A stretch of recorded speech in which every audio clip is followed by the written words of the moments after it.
Hello everyone and welcome to the full series. This will be a movie-length video of my completed series of what if Goku was born as a Super Saiyan. How would this huge change affect the story from Dragon Ball all the way into the manga? There's a title card on top where it's a playlist to all my other full series if you're interested in watching. Now grab a snack while watching this or have it play in the background while you are working. And let's dive into the completed story of what if Goku was born as a Super Saiyan. We start at the day that Kakarot is born, as Bardock and Guinea are there looking at their second son. Bardock tries to read his power level, and at first he shows a low number, and he loses interest. But then Kakarot begins to glow, and Bardock's radar begins to go crazy, as he looks at the number skyrocketing until it broke, and the last number he read was 10,000. But that wasn't it. Kakarot continued to glow, as his hair spiked up and turned yellow, as this shocked both Bardock and Guinea, as their son is the legendary Super Saiyan. The other Saiyans nearby are completely baffled, witnessing the legend coming true. All the commotion would catch the attention of King Vegeta, as when he sees the Super Saiyan, he is left speechless. At first, he demands to have the baby be sent away, to the dismay of Kakarot's parents. Bardock goes against this, but he was no match for King Vegeta, so fighting him for power wouldn't go well. In their luck, the other Saiyans didn't listen to King Vegeta, telling him that they could not throw away the legendary Super Saiyan, and the fact that his current power level is currently at 500,000. In reality, King Vegeta only wanted to because the baby did pose a threat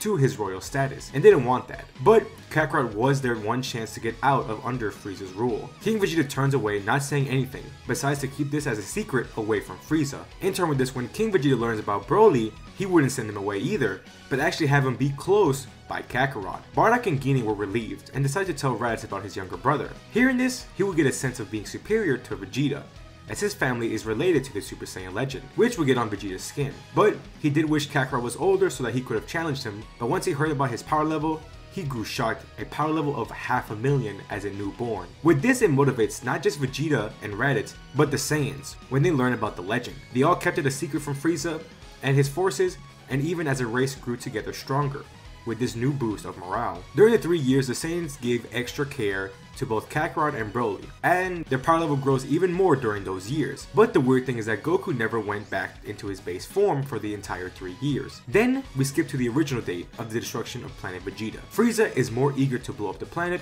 as the Saiyans seemed more happy, and they were listening to Frieza's command without talking back. He would do a call for all the Saiyans to be on Planet Vegeta like he does in canon, but Bardock would tell King Vegeta about his suspicions about this random call from Frieza. And now with some stronger Saiyans in this timeline, King Vegeta wouldn't question Bardock's thoughts, and believed that Frieza might have heard about Broly and Kakarot, and even noticed how Vegeta was getting stronger. Together, they would decide to gather up all their forces to rally against Frieza. King Vegeta even wanted to bring both Broly and Kakarot. Bardock and Paragus were a bit skeptical, as they were still too young, but if they really wanted a chance to win against Frieza, they would need the help from both of them. King Vegeta stated that their strongest fighters besides Broly and Kakarot is his son, as with the extra more training Vegeta did, his power level would be actually around 12,000 at this point. Note, it was stated that King Vegeta passed his father's power level as a kid, and King Vegeta's power level is around 10,000. So I'd say 12,000 is a good boost for Kid Vegeta with the training. Once they all rallied together, they would charge at Frieza's ship, and an all-out brawl would begin between the Saiyans and Frieza's army. Frieza, Zarbon, and Dodoria all stayed and watched from Frieza's ship. Bardock would notice this and would take him, King Vegeta, Paragus, Vegeta, Kakarot, and Broly all to head towards the ship. Zarbon and Dodoria would head towards the group, knowing that none of them could take either of them out.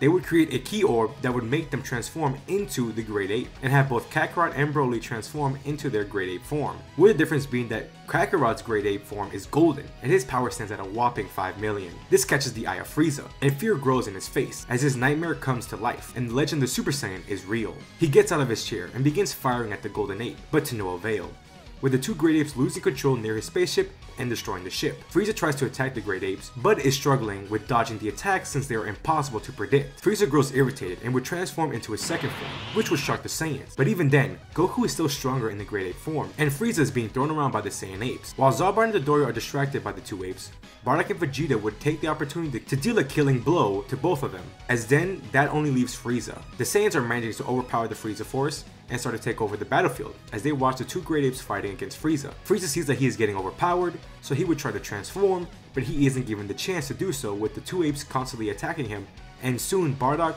King Vegeta, Vegeta, Paragus, and the entire Saiyan race would begin to charge at Frieza to attempt to take him down. Frieza would manage to get some of the Saiyans, but would end up getting overpowered by the sheer number of forces against him. Many Saiyans will hold him down, as then Kakarot in his Great Ape form would shoot a powerful mouth beam that would actually erase Frieza and the Saiyans that were holding him down. Quickly after Frieza was taken down, both Bardock and King Vegeta would cut off the tails of Kakarot and Broly, so that they would stop attacking and calm down. They are quite shocked that their plan actually worked well, but they did say that they would need to prepare for when King Cold would eventually come to this planet, after not hearing from his son after a while. And also, Bardock notices that Kakarot finally returned to his normal appearance, losing the yellow hair and the glowing aura. After their victory, the Saiyans cheer for their victory, and a lot of praise goes to Bardock, as he is the father of the legendary Super Saiyan. They would even want him to be the new king of the Saiyans, which makes King Vegeta angry, but Bardock turns down the promotion, as it shouldn't be him but his son, since his son is still too young to take the role as king. King Vegeta will remain king until Kakarot is old enough to be the new king of the Saiyans, until Kid Vegeta speaks up, saying that when the time comes he will challenge Kakarot for the throne,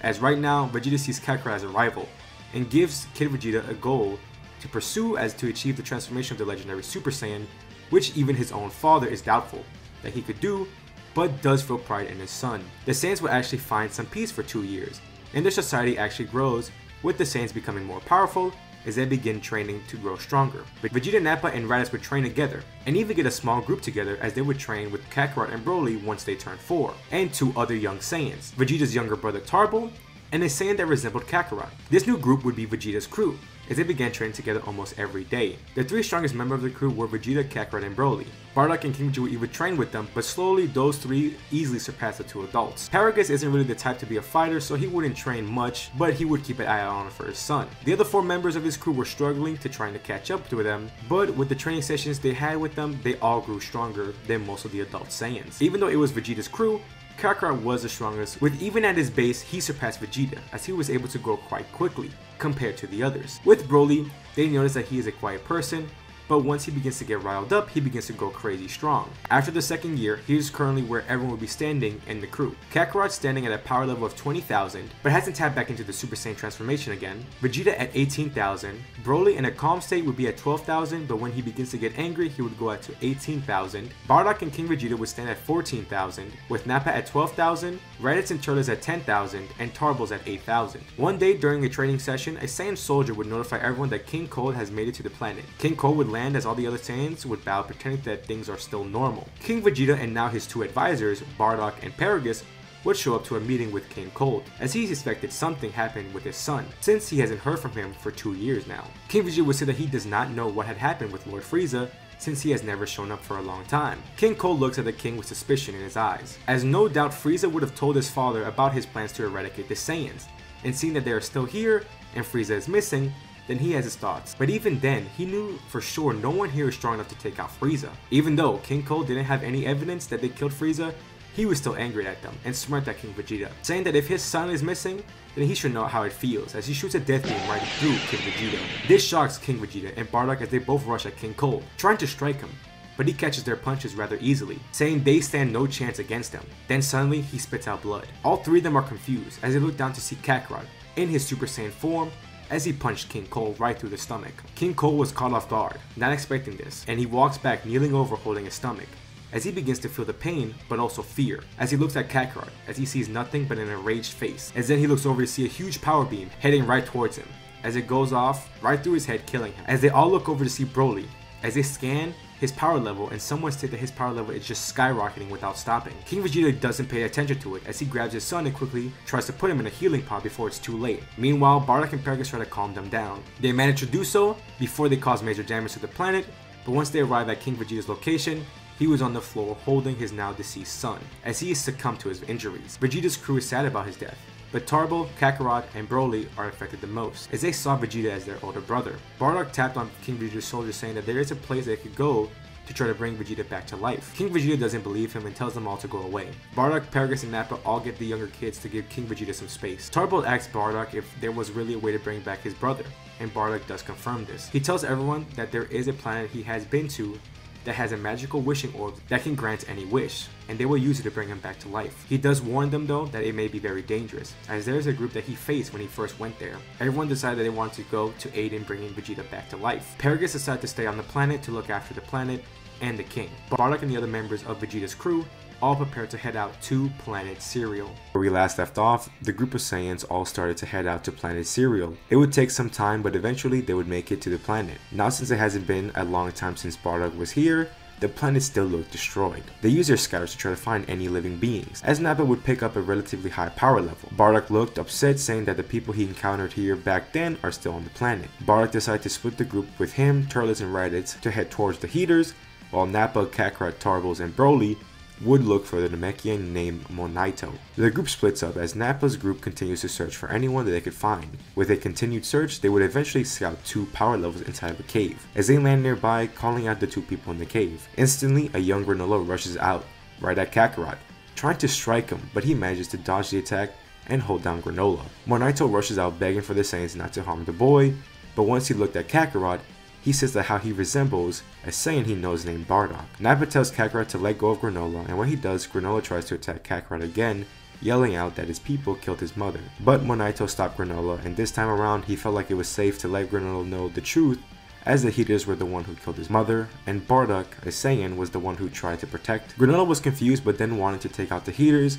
but Nappa explains why they were here, and how Bardock is most likely heading towards the heaters right now, with 2 other Saiyans. Monaito knows that they are talking about his Dragon Balls, and he explains that Bardock did use them last time the Saiyans were here, so they are somewhere on the planet, but it could be difficult to find them. But does state that he is in danger as the heaters are no ordinary gang, and this worries Kakarot a little. Nappa does say that all of them will need to look around to find the 2 Dragon Balls, and everyone will begin to spread out to look around. While Kakarot is looking around, he spots Granola in the distance, sneaking around as he realizes that he is heading in the direction that his father did go towards the heaters, and decided to follow him. With Bardock's group, they would spot where the heaters are stationed, and the 2 younger Saiyans would ask Bardock what the plan is. Bardock explains that both of them could easily take out every single one of the members besides the little kid, as he points at Gas. They all ask why, since he is a child, but Bardock explains how the events played out last time when he was here, as the only threat is the young one, as he had the power but he managed to overwhelm him. He believed that he could take him down as long as the other 2 could distract the rest of the group. They would rush at the group, and Raditz and Turles would fight Elec and the other 2 members of the heaters, while Bardock fights against Gas. And still Gas would have this huge fear over Bardock, and it would make it easy for Bardock to have the edge over the fight, but he would still struggle trying to get a killing blow on him as he wasn't strong enough. With Turles and Raditz, they are easily handling the heaters, as they took out Elec in one strike, or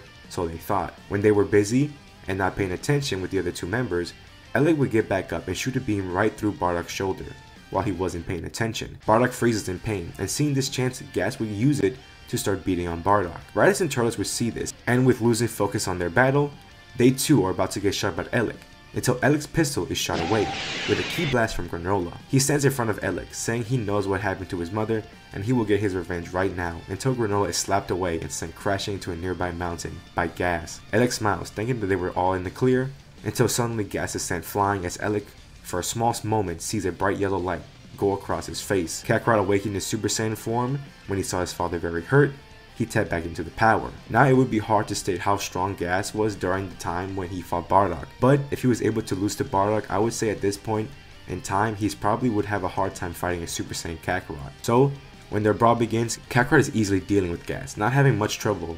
So Maki and Oil would jump in trying to aid Gas, but Kakarot is able to handle all 3 of them on his own. Even though his fighting style is very barbaric and simple, the sheer power that Kakarot has over all 3 of them makes him being able to handle all the group. Elec begins to grow upset, saying that Frieza was supposed to erase all the Saiyans 2 years ago, as Bardock laughs, saying that his son, as he points at Kakarot, who is fighting Elec's group, is the one who killed Frieza. Elec doesn't believe Bardock, and prepares to shoot a directed blast to Raditz and Turles, but quickly Bardock reacts, shooting a ki blast right through Elec's chest as his body falls to the floor. With Kakarot, he easily takes out Maki and Oil without any trouble, and even is able to kill Gas, but once he finishes the fight, he powers down and is knocked out for exerting too much of his power.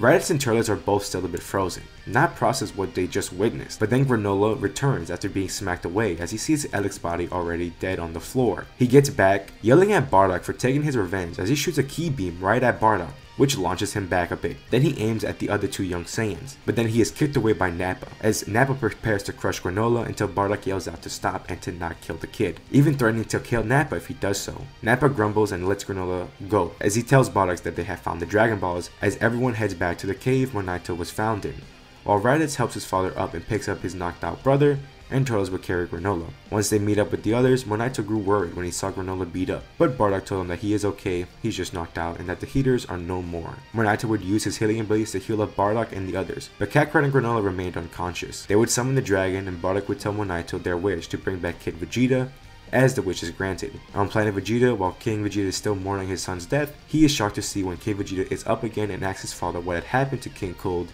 and asks if they won. King Vegeta was glad that his son was brought back to life and realized that Bardock was telling the truth. Once the wish was made, Bardock thanked Monaito and told everyone that they would be returning to Planet Vegeta. Then suddenly, Nappa grabs Monaito, telling Bardock that they should bring him to Planet Vegeta and his wishing orbs as he gives a menacing smile. Bardock grows angry at Nappa, telling him that Monaito just helped them and now you want to bring him back to their planet where he would most likely just be used for the orbs. Bardock steps up to Nappa, demanding him to let go of Monaito, and then they're just leaving him and Granola alone. Nappa walks off, calling Bardock weak, saying that they should have just taken out Granola and kidnapped Monaito. Bardock apologized to Monaito, but midway through his apology, he is shot in the back by Nappa and is sent crashing into a mountain. Nappa yells out that he would not take orders from a low-class Saiyan, even if he is the father of the legendary Super Saiyan. As he prepares to shoot another ki blast at Bardock, an explosion emerges, but once the smoke clears, they all witness something shocking. Bardock has a glowing aura to him, hair spiked up and yellow. He rushes right at Nappa, grabbing him by the throat, ready to take his life, but sees the fear in his eyes as he stops and he looks at himself, realizing that he just transformed into the Super Saiyan legend as well.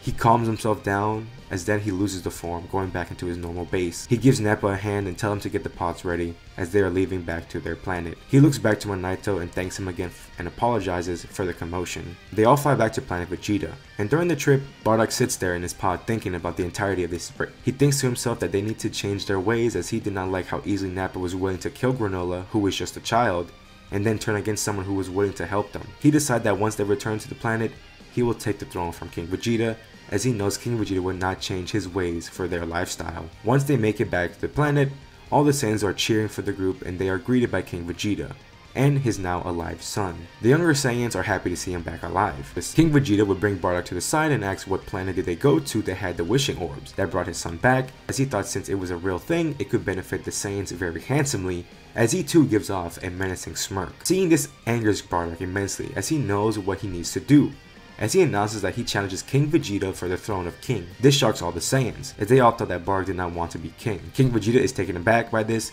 and refuses to give him the throne, and he only agreed to give it to Kakarot. Bardock says that the Saiyans need to change their ways of being barbaric into a better race, and says that King Vegeta is hindering their people from doing so. King Vegeta quickly grows angry, saying he should kill him where he stands, but Bardock confidently says that he cannot do so. Right then and there, their brawl begins, as they battle all throughout the cities of Planet Vegeta, crashing into buildings and sending each other flying. Bardock does have the edge in the battle, as after the Zenkai boost he received on Planet Cereal, gives him the extra strength as he continues to win the battle until Bardock slams King Vegeta onto the ground, telling him that it's over and he won. King Vegeta laughs, saying that even though he is lost, why would they allow you to be king after you turned it down? Bardock sighs as he powers up, as his yellow speckled hair would appear, and everyone around is stunned as now they have two Super Saiyans together, as Bardock announces that he is the new king of the Saiyans, as everyone cheers for him. After Bardock became king of the Saiyans, nothing too much would happen for a few years, so we'll be switching over to planet Earth and see how things are going on over there. Now without Goku ever crash landing to Earth, that means Grandpa Gohan would live and continue on his normal life, until one day a young girl would arrive at his doorsteps, and it would be Bulma. When she would talk about the Dragon Balls, and when she would ask for Gohan's Dragon Ball, he would have no reason to say no, and unlike Master Roshi, he would give it to her without any conditions. Most likely, he would go with her to make sure nothing bad happens to her. They would meet Master Roshi, and Gohan would be happy to see his master once again. And the trade for the Dragon Ball would be actually done really easily. The problems that Goku would go through at the start of the story would be handled rather easily, as Oolong wouldn't be any problem for Gohan. Yamcha would not try to fight a well-known martial artist and actually join with those two, as he would like to be trained under Gohan. At Fire Mountain, Gohan would be able to solve it on his own, even though he could most likely destroy the mountain as well, but also he would be disappointed in how his rival turned out to be, and the Ox King would change his ways because of Gohan. I think in this scenario, Pilaf and his gang wouldn't be able to get the Dragon Balls from this group, as even though Gohan is old, he is no doubt a more difficult opponent to face compared to a young Goku. Plus, Gohan is a lot smarter than a young Goku was. Once they would collect the final Dragon Ball, Bulma would make her wish for an infinite supply of strawberries, since she does have Yamcha, which would shock Gohan, as he had expected a much better wish. He did enjoy the adventure. Yamcha, Bulma, and Puar would actually stay by Gohan's house for a bit, mainly for the fact that Yamcha wants to train under Gohan, and Gohan wouldn't mind having a young pupil. Then we would go to the 21st World Martial Arts Tournament, and this would go quite interesting. Krillin, now being Master Roshi's only student, would train under the Master in preparations of the World Tournament, and Yamcha, the pupil of Gohan,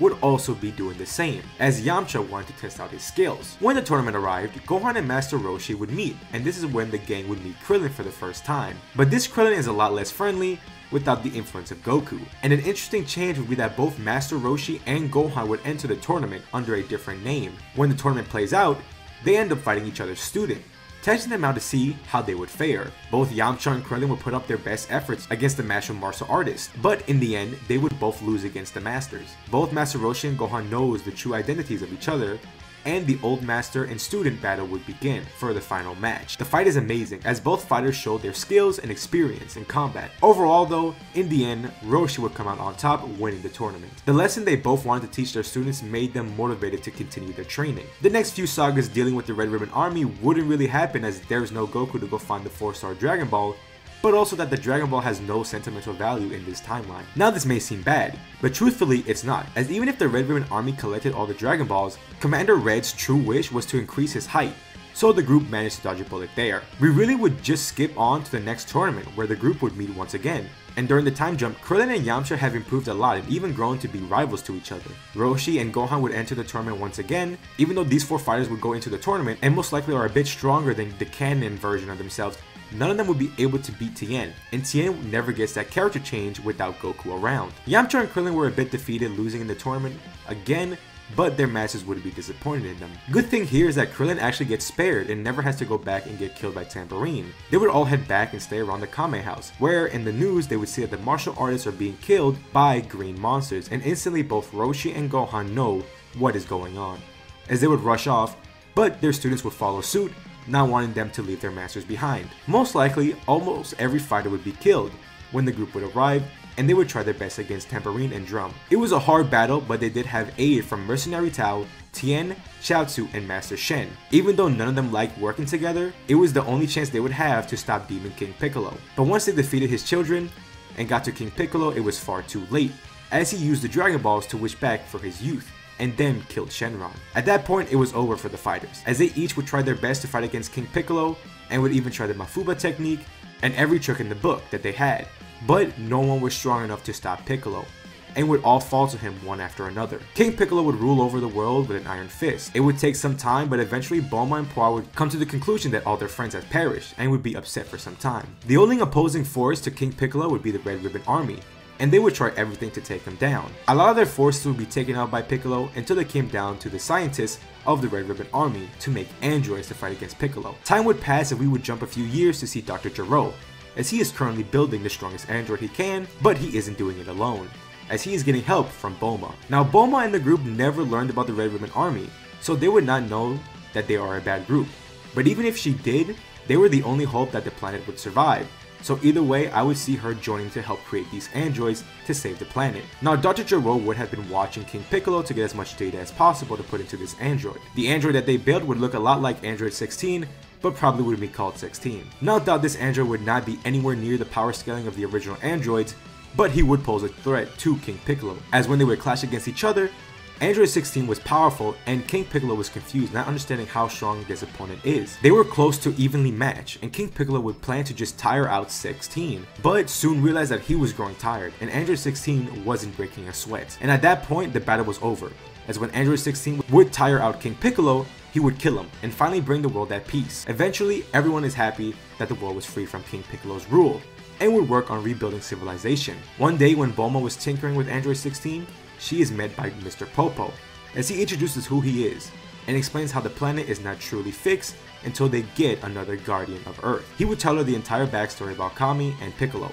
and how Kami was the creator of the Dragon Balls, and how he died when Piccolo died. Mr. Popo would bring Bulma to Kami's spaceship that he used to arrive here, and she would work on it to try to go back to Kami's home planet, and possibly see if they have their own Dragon Balls to wish everything back to normal. Bulma would understand and would work on the ship. Mr. Popo did warn her to keep this to herself, as the Red Ribbon Army cannot be trusted. It would take some time with Bulma trying to work on the ship, but after a good few years, I would imagine she would be able to fix up the ship. She and Android 16 would use the ship to travel through space, and after around a month or so, they would make it to Namek. She would have made it to Namek a lot sooner than in canon. I would say that the current age right now would be matching up to around the start of Dragon Ball Z. She would travel around the planet and eventually meet the first city of Namekians. Now she would be a bit freaked out, as this would be her first contact with alien life, but she would ask for their Dragon Balls, as she does need it for a good reason. Namekians show their friendliness, and this shocks Bulma, as she didn't know these people were that friendly. The warrior Namekians would take Bulma and 16 to Grand Elder Guru, where he would read the mind of Bulma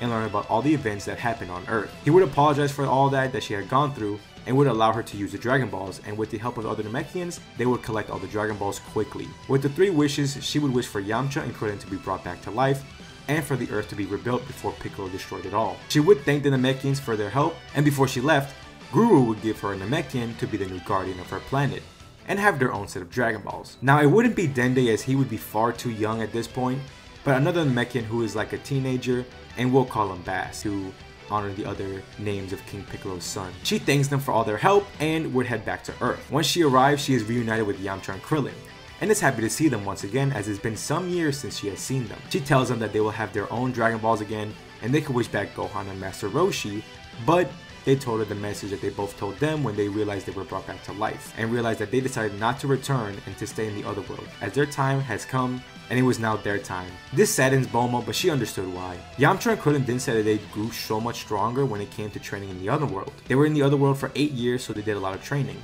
fighting against other martial artists, and even trained under King Kai, as they learned the Kaioken, but could only use it to ×2 at max, with their power levels being around 10,000. Bulma is glad to hear this and tells them about the Red Ribbon Army, and that they would need to take them down, as now that the world is back to normal, they would need to stop them before they take over. Yamcha and Krillin understood and easily took out the Red Ribbon Army with no effort. With some reprogramming, even 16 aided them with taking down the army. Finally, after almost a decade, the planet is at peace. Krillin and Yamcha would use the Dragon Balls to age them up back to the respectful age, and continue on training as they became protectors of the planet. And with some upgrades, 16 would actually join in, as all 3 of them would protect Earth. And the last thing we would see is Yamcha and Bulma getting married. Away, we are back on Namek, as we see a Namekian notice a spaceship landing on their planet. The spaceship opens up as we see 2 Saiyans come out, an aged up Kakarot and Broly. The Namekians are wondering why these visitors are on their planet, as some of their warriors would stand in front of them, asking Kakarot and Broly what they want, thinking they want trouble. Kakarot smiles, saying that they are here to see if they want protection for their planet. Then Nail will appear in front of everyone, asking what they need protection from. Goku looks serious and tells them that it's a long story, as we go to a flashback. Years back, we both see Kakarot and Raditz training, as currently they're in their teen age. Life for them has changed completely after their father became king of the Saiyans. Both of them with Bardock and Gine lived in the main castle. Even though their life has changed for the better, things aren't as clear as it seems. When Bardock became king, people were happy with this change. Most of them anyways. The ones who did not like the change were any Saiyans who were elite Saiyans. Bardock, when he became king, removed the title of elite and lower class Saiyans, as he and his sons are examples that such titles do not matter. The elites will all form a union together to plan out to overthrow King Bardock, with former King Vegeta leading the group. Vegeta's crew would be broken up, with Vegeta, Nappa, and Tarbell being in the resistance against Bardock. They all had their own views and feelings towards this huge change. Nappa was completely for it, wanted to take out Bardock after he is still salty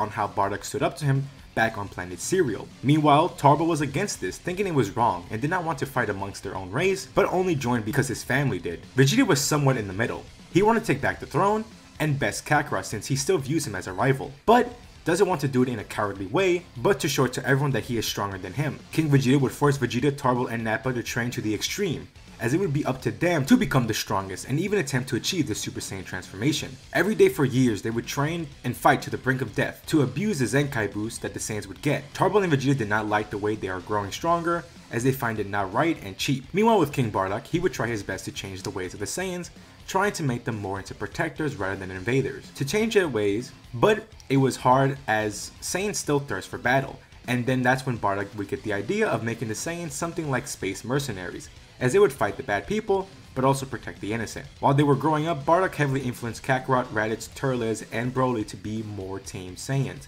not always relying on killing and being barbaric, which would work as Raditz and Turles would turn out to be smart fighters, using their brain more than their just brute force. Broly was learning to control his anger, and Kakarot was learning to tap into Super Saiyan on command and to learn to be compassionate to others. These 4 Saiyans became Bardock's special forces as they were the strongest Saiyans on the planet. Kakarot and Bardock would train often in their Super Saiyan forms, trying to grow stronger, with the others joining as well, and their strength grew rapidly. Bardock would begin sending Saiyans to other planets to promote their protection and if they needed any threats to be dealt with. Turles and Raditz would be a pair and become good teammates. With Broly and Kakarot as another duo, they became real close. These two were still saddened about losing their friend Vegeta and how he somewhat became their possible enemy, wishing things would be different. When this started, former King Vegeta would form a plan to wait for a moment where all 4 of Bardock's strongest Saiyans would be off planet, and then their entire force would fight against Bardock. Vegeta hated this plan, as he called it cowardly, and Turbo did not like it one bit, as he did not want anyone to be killed. Still being soft-hearted, what he would do is go to King Bardock to warn him of what his father is planning to do. Bardock would thank Turbo for the heads up, as Turbo would ask for one request, as he would ask Bardock to let his father and his followers live, as Bardock would give him his word. What they did not know was that a nearby secret Elite Saiyan ally overheard the conversation. Word quickly spreads to former King Vegeta, and when he heard that his own son betrayed him, he grew angry, saying that he will make him suffer for being a traitor. Vegeta hears this and grows worries for his younger brother, thinking he did the right thing as Vegeta still wanted to take over by a trial of combat. When Turbo would return back, he was surrounded by a bunch of Saiyans, all looking at him with the look of anger. He grows scared as he wonders how they know. One Saiyan begins to charge right at Turbo's, but then he is sent flying by Vegeta, and this would shock their dad, calling them both traitors. As he commands all of them to take, a fight breaks out with Vegeta and Turbo's fighting off an army of Saiyans on their own. And at first, it seems that it's on their side, until Nappa and King Vegeta would jump in. Nappa took the intense training seriously and was able to catch up to Vegeta's power level. King Vegeta too grew a bit, to be close to Turbo's strength. The fight was one-sided as Vegeta and Turbo were beginning to feel exhausted after fighting so many Saiyans,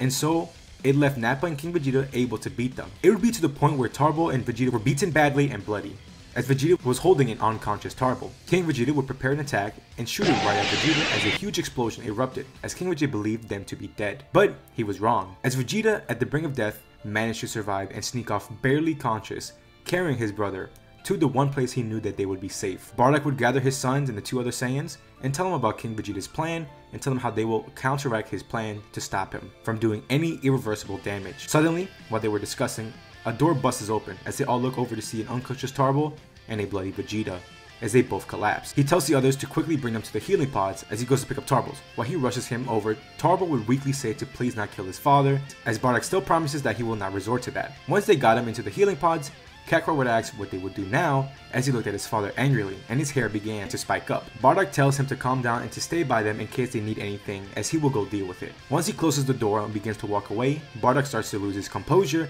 as he grows furious at King Vegeta and would power up into a Super Saiyan form in anger. Once he leaves his castle, he sees the army of Elite Saiyans outside as he sees King Vegeta telling Bardock to surrender and he will spare his life. Bardock's anger just grew further, but he tries to calm himself down, knowing he cannot act like them. He rushes at the army alone in his Super Saiyan form, taking down many soldiers in just one blow, as they would all start to gang up on him, but it would not work whatsoever. He would reach out for King Vegeta, but then he would be smacked away by a Grade 8 Nappa, as when he would look around to see multiple Grade 8s as they were all collectively shooting and knocking directly at Bardock, hitting him. As they stopped, dust is around where Bardock stood, and then they believed that they did it until they saw that it did nothing but upset him and ruin his clothes. Bardock would go around cutting off the tails of the Saiyans, and then when he reaches King Vegeta, he would slam him into the ground as he charges up a ki blast ready to take his life, until he hears his name being called as he looks over to see Gine with his 2 sons. He looks down and breathes to calm himself down as he let go of King Vegeta and powers down, as he begins to walk over to his family, as he tells King Vegeta that he and his army are banished from the planet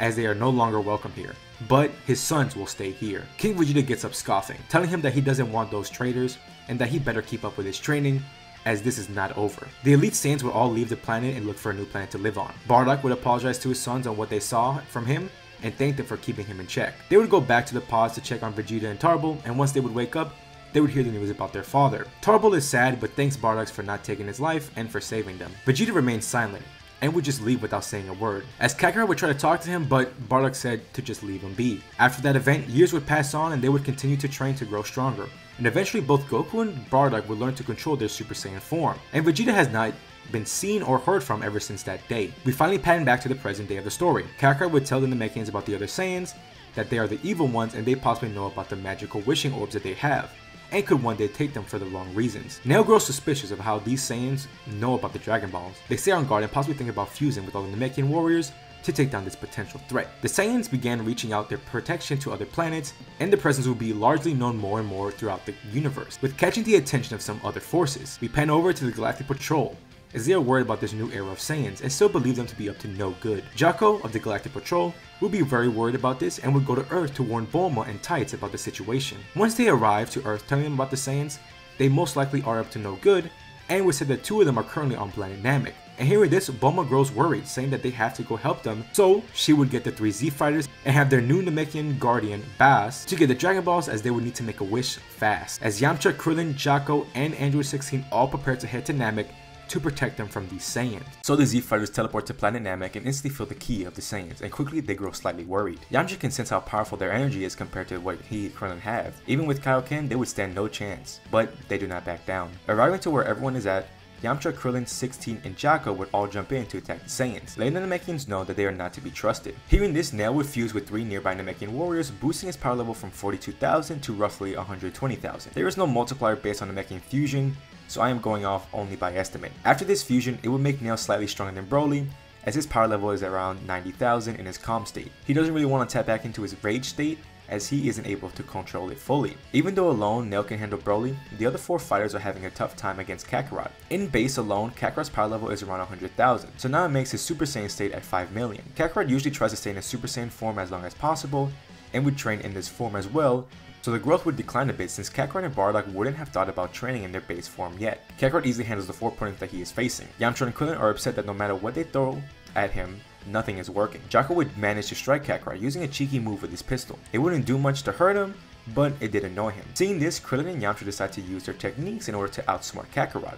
Throwing a solar flare, Krillin manages to blind Kakarot, and then Yamcha goes up to Kaioken times 5, charging up a spirit ball. Krillin is slightly worried for Yamcha, as they haven't tried to go up to Kaioken times 5 yet, and it could really take a toll on his body. Yamcha would throw the spirit ball right at Kakarot, hitting him multiple times, and then sending him crashing down into the floor, as a huge explosion occurs. Then 16 would follow up with using his blast cannons to shoot right at Kakarot at full force. As they stop to catch their breath, Yamcha would collapse to the floor, being almost knocked out from pushing his body too far. They believed it was over, but Kakarot got back up with only some scratches and his armor being broken, but overall, okay. They all stood there stunned, that after all their effort, he still stands like it was nothing. Kakarot would look over to see Broly struggling, as he was holding back his anger so he wouldn't lose control, but it was costing him the fight. As Nail was about to punch Broly, Kakarot would jump in, protecting Broly and catching Nail's fist. He says that he's not here to fight, and they are serious about their offer of protection and job for hunting any bad guys. Nail would then hear Guru's voice in his head telling him that the Saiyans are telling the truth. Nail would apologize and let everyone know that the Saiyans aren't a threat. Jocko feels a little silly for causing a brawl to start out, and Krillin and Yamcha laugh with relief as they were out of ideas after going all out on Kakarot. Kakarot would give the humans some props, as they are some of the strongest people he has fought who aren't Saiyans. And the Namekian would heal up Yamcha after all is settled,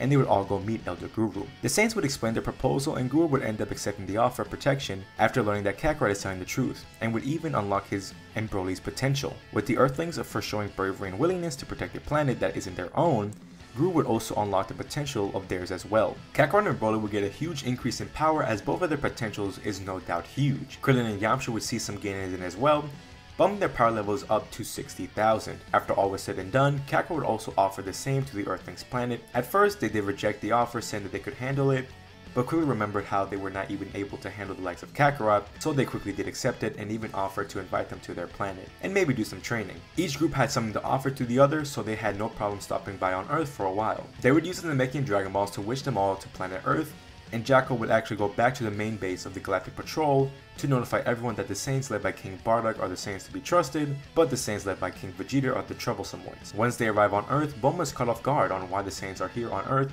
but Yamcha calms her down, explaining everything to her. She's relieved that everything turned out okay, but is somewhat worried that the Saiyans are many times stronger than any protector on Earth. They would fly over to the lookout, and Kakarot would point out how the gravity on this planet is much weaker compared to how it is on their planet. Yamcha would explain that they had done some gravity training when they were dead in the other world, and hearing this shocked Kakarot, not knowing a realm like that even existed. Though the idea of a gravity room did come to Yamcha, and would consider giving the idea to Bulma to help him and Krillin grow much stronger. Once they arrived to the lookout, Goku would power down from his Super Saiyan form, as he did had it active for a good while. When Krillin and Yamcha sensed his power, once more, it was far less than what it was when he was blonde, and would ask Kakarot about it. Explaining his Super Saiyan transformation and questioning how they were able to sense his energy without a scouter, both Yamcha and Krillin would chuckle and give the Saiyans the first lesson on how to sense ki. The two groups would begin training, with Yamcha and Krillin teaching them some techniques and how to fight more strategically, while Kakarot and Broly would just be there to be strong fighting partners, and which in turn would help them grow much stronger. They would even hop into the time chamber for small periods of time, and the room would completely shock Kakarot and Broly,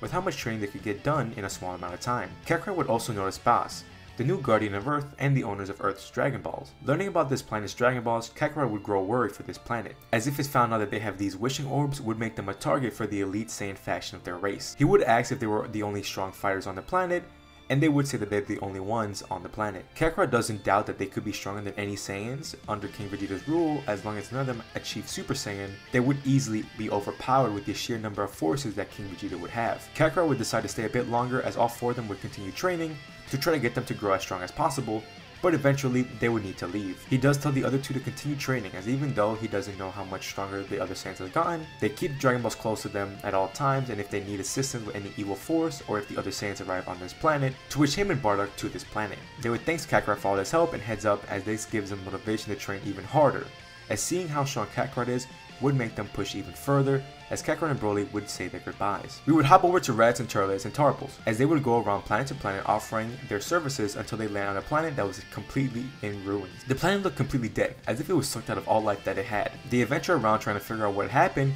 but every living thing they came across looked dead. They would end up coming across a person who was barely alive. They would quickly come to them and ask what had happened. The only words that they heard from the person they came across before he died from their wounds was something called the Tree of Might and a name. Raditz's eyes widened, hearing the name Cooler. He remembers his father telling him about the possibility that King Cold had a son before Frieza. His body shivers a little, thinking that they wouldn't stand a chance against him without either his brother or father. Turles jumps in, explaining how the Tree of Might works, as it sucks up all living energy on the planet into a fruit, and the fruit would give the person who consumes it massive power. Hearing this gets the 3 worried, and they would try to head back to their pods to warn Bardock, but then they are met with Salza, one of Cooler's armored squadron members. Salza would tell them that Cooler has been using the fruit of the Tree of Might for a few months to grow stronger after he heard that the Super Saiyan legend was real and took out his brother and father. Once he grows strong enough, he would go for an assault on Planet Vegeta, when he thinks that he is far stronger than a Super Saiyan. Knowing that the Saiyans are expanding, trying to be mercenaries, Cooler knew one day Saiyans would find one of these dead planets and start asking questions on what is going on. And Salza says that he will end all of them where they stand. Salza stands at a power level of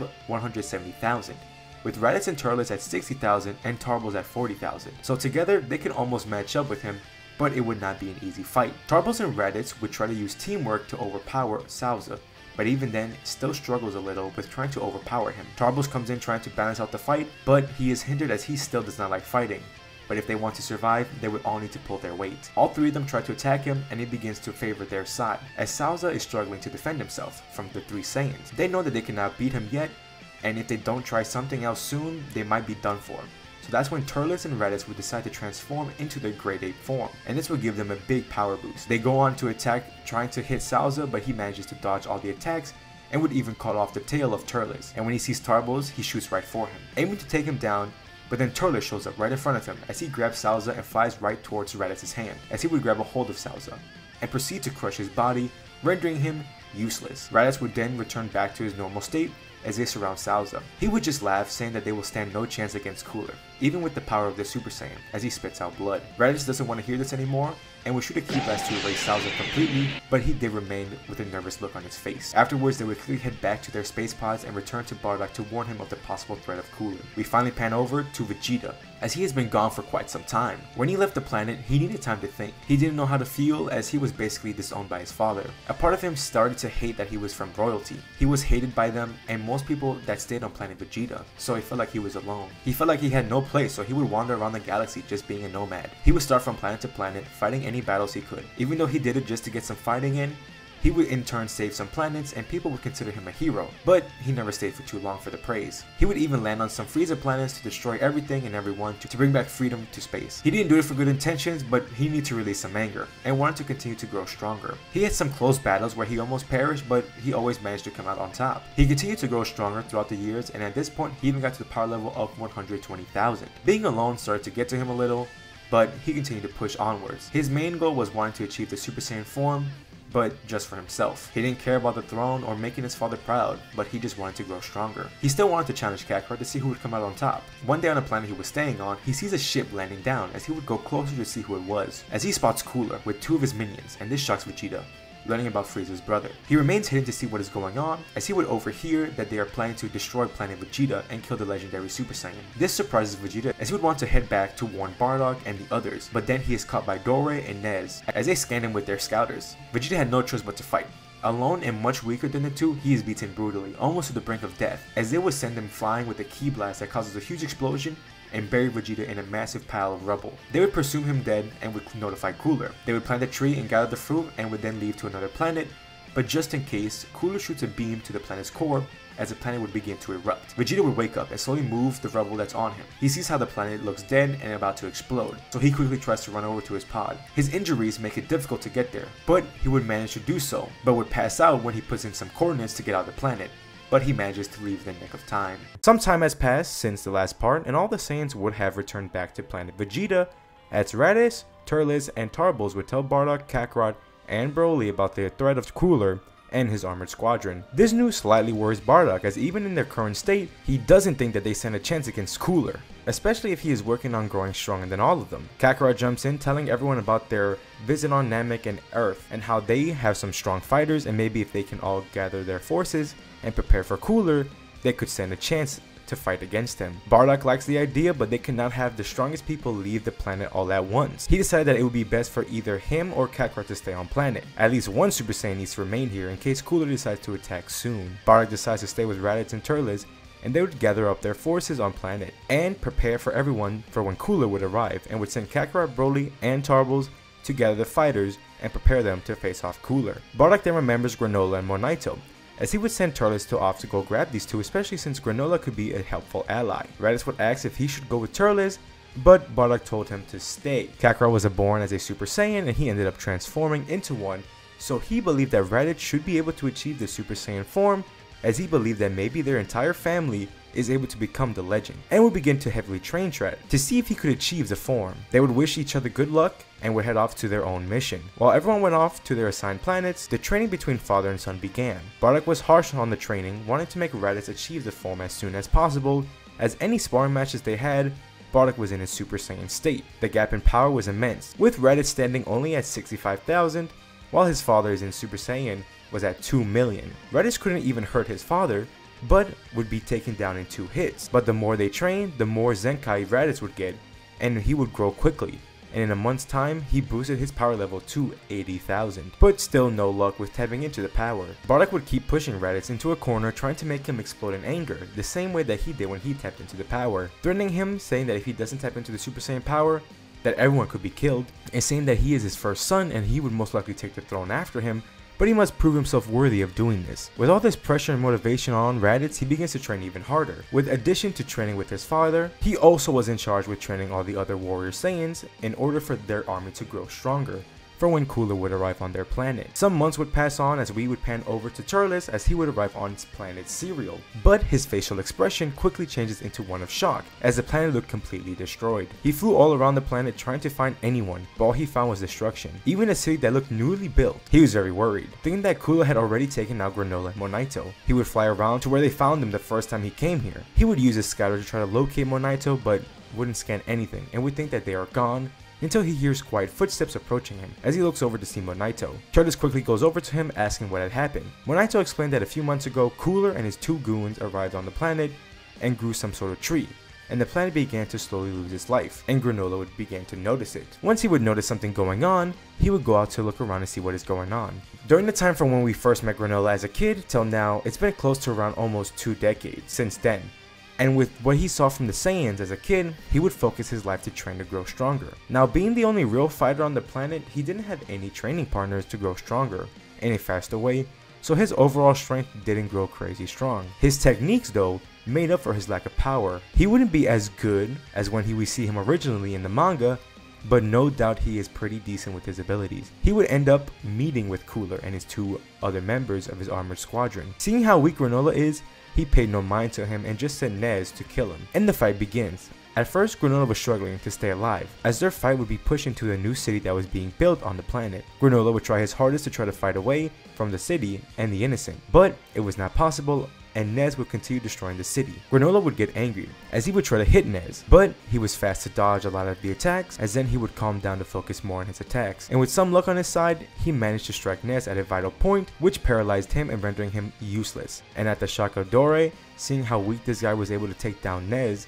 in a single blow. On the other hand though, Cooler was quite impressed with his fighter's abilities. He goes down to Granola and gives him an offer, since now he has an open slot on his team, as he suddenly uses his laser beams to finish off Nez. He asks Granola to join them, to take out the Saiyans, and he would leave this planet alone. Granola thought about it, as he didn't want to join bad people, but it was to save everyone on the planet, as he had no chance to stop Cooler, but with a plus side that he could enact on his revenge on the Saiyans. To be fair, they still were the ones who completely decimated his entire race, so I find it hard to believe that Granola would have forgiven them for what they have done to him. Granola looks over to see Cooler and join his group in order to save everyone. After healing all of this, Torres grows even more worried, and he would take him and Monito back to Planet Vegeta. Monito does show that he has the 2 Dragon Balls with him in case of any emergency that they would need them, and they would begin to head back onto Planet Vegeta. We move on to Kakarot's group as they land on Planet Namek, and with Kakarot and Broly as familiar faces, they would trust Tarbles with no problem. They would explain everything to Guru and Nail about what is going on out in the universe, and the big threat of Cooler. Guru sees this as a huge problem that needs to be dealt with, as if they don't stop him, he could end up arriving on Namek and potentially using the Dragon Balls for no good. So he would order Nail to join the Saiyans and aim them with taking down Cooler, and also have him be fused with some of the other warrior Namekians. But once they were about to leave Guru's house, Goku suddenly disappears, to everyone's shock. Kakarot appears on the lookout on Earth, in front of Yamcha, Krillin, and 16. He asks what is going on, and guesses if the Saiyans arrived on Earth, but they tell him that they sense an immense power level on their planet. Kakarot quickly senses the power level, and his eyes widen with how strong the power level is. He notifies them about everything on Cooler, and what is he doing to the planet. And this horrifies them, as now their planet is in grave danger. Krillin tries to wish that Cooler would just be sent away, but that is beyond Shenron's power. Kakarot sighs, saying that their best chances would have to be that they would wish themselves off the planet, as they do not have the strength to stop Cooler. Yamcha then asks how long would they have once he plants those seeds on the planet, and Kakarot would say roughly a day. Then they get the idea to head into the time chamber to see if they can get strong enough to somewhat match Cooler, but Kakarot denies it, as their best chance of winning is to group up at one location then fight them as a group. Earth may be lost now, but they have other Dragon Balls that they can restore the planet later. They aren't too keen on just leaving the planet, but they have to suck it up as the reality of the situation. They use the last wish on the Dragon Balls to wish all 5 of them plus Bulma off the planet and back to Namek. Bulma is quite shocked on why she's suddenly on Namek, and Yamcha would explain the situation, and this terrifies her, and asks why they didn't try to fight back, but Kakarot said that it would just be them throwing their lives away, as he was too strong even for himself. With the group back together, they would all head over to Planet Vegeta to group up with everyone else, as the Namekians wish them all good luck. On their way back to the planet, the humans have to take in a lot, as they basically just lost their home and all their loved ones without putting up a fight. Bulma was very angry at Kakarot for just leaving the planet to die without trying, but Yamcha tried to defend Kakarot, but she was still very angry at him. Nail barged in, asking what the plan is to fight against Cooler. Kakarot explained that they wanted to grab the strongest fighters and train everyone up, and hopefully with their combined power, they will be enough to stop Cooler completely. Nail was baffled at this so-called plan, but that's the best they got. Our way back to the Fated Prince, after his almost death encounter with Cooler and his squad, he would end up crashing on a galactic patrol planet. They all surround him, thinking he was with the old King Vegeta and the evil Saiyans. But before he passes out from his wounds, he tells them that Cooler is using the Tree of Might to grow stronger and plans to kill King Bardock and the Saiyans to rule over the universe as he collapses. They're all confused to hearing this and thinking if they should trust Vegeta, but they would get him the aid he needs, as when he wakes up after a few days later, he is met with Jaco and other patrol member Miris. Jaco questions Vegeta about his loyalty to which Saiyan group, which he refused to be on either side, as the past few years he's been more of a nomad, being on his own, but after hearing Cooler's plan, he needs to warn the others as they are in so much danger, and he is so much stronger than any of the 2 Super Saiyans that they have on Planet Vegeta. And he would mention the Tree of Might, and this catches the attention of the patrol members, as now they realize why many planets are beginning to look all dead. They all begin to take preparations, but Vegeta asks for help, as he does need to help warn the other Saiyans and has to grow stronger to take down Cooler. Miris looks at Vegeta with a straight face and decides that he will train him a little bit. Miris most likely at this point would not be as kind or humble when he first meet him originally in the Dragon Ball Super manga. I feel like he would train Vegeta, but only trying to get him a little bit stronger and not fully focus on him like how he did with Goku. The Galactic Patrol Force would try to stop Cooler, but a lot of the forces wouldn't stand a chance, chance. Some months would pass and Vegeta grew quite a lot from training with Miris. He didn't know what it was exactly, but Miris was something out of this universe, and he learned a very useful transformation. He explained to Jaco what they need to do is all group up on Planet Vegeta, as most likely Bardock and his army have been training and preparing for Cooler to arrive, and based on their recent info, Cooler isn't too far from Planet Vegeta. So Jaco, Miris, Vegeta, and the rest of the Galactic Patrol forces would all head towards Planet Vegeta. During the past few months, the Saiyans all have been training hard during the months, and with the Earthlings and the Namekians, they have grown stronger as well. With Nail having the strongest base power level, with a power level of 1 million after doing many fusions on Namek at the start before the training, so he was a big help. What also helped the group train was that Bulma created a gravity room that they had on them when they left the planet. Everyone used it as often as possible, and this helped in their training significantly. Bardock kept Monaito safe and the secret from the Dragon Balls hidden just in case the word doesn't get out. Even though the situation is dire, Bulma did take being in a whole alien civilization as a crazy experience and even helped boost their technology. Krillin and Yamcha taught the Kaioken to the group and the Saiyans besides Kakarot and Bardock, as they all learned the technique, which was quite useful as they could use it as a higher times rate over the two humans. Nero really found great use to it as he is able to regrow limbs so he could push his body over the limit if need be. Most of the Saiyans army too learned the Kaioken.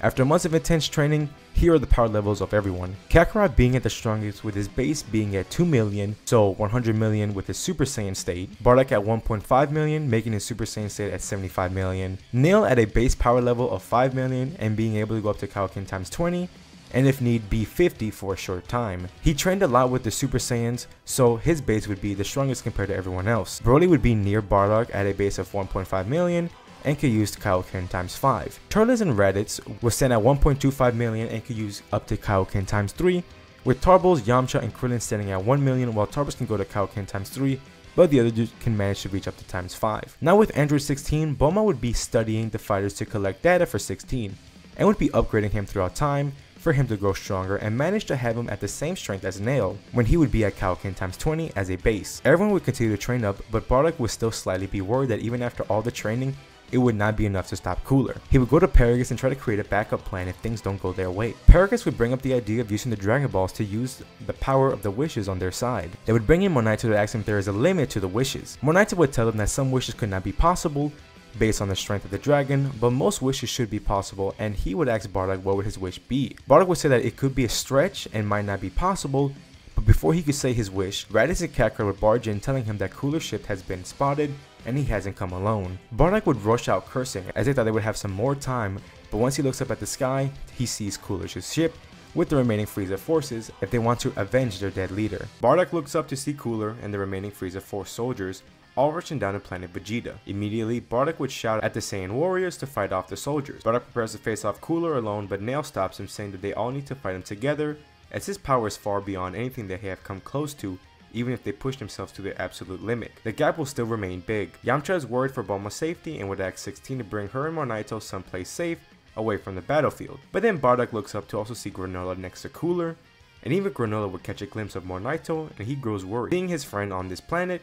but he remains on Cooler's side. Cooler would send Dore and Granola to face off the group, as currently he wants to see the powers of these fighters. Dore is cocky, thinking nothing much of these Saiyans, but he is instantly taken down by Krillin in a single blow, and Bardock will grab a hold of Granola and fly away from Cooler. Cooler's smiles fades away as he goes to attack the main group. Instantly, everyone goes into their strongest form, as they need every ounce of power they have to hold off Cooler. Now, I did some research on trying to find Cooler's power level. At his base, as we know him in his 5th form, it's at 470 million. I found a bunch of different calculations and they all summed up to his base being roughly around 120 million. We are not done there, as since Cooler has been taking the Tree of Might fruit to grow stronger, it is hard to say how much stronger he has gotten from the fruit, as the power may vary depending on the planet. In the Tree of Might movie, Turles grew strong after eating Earth's fruit. With the way the fruit works, it would need a lifeful planet, and based on what we know about Universe 7, most planets are not that thriving on life and energy, since Universe 7 was close to last on the scale of mortal levels per planet, with that most likely being the only fruit that was really helpful to Cooler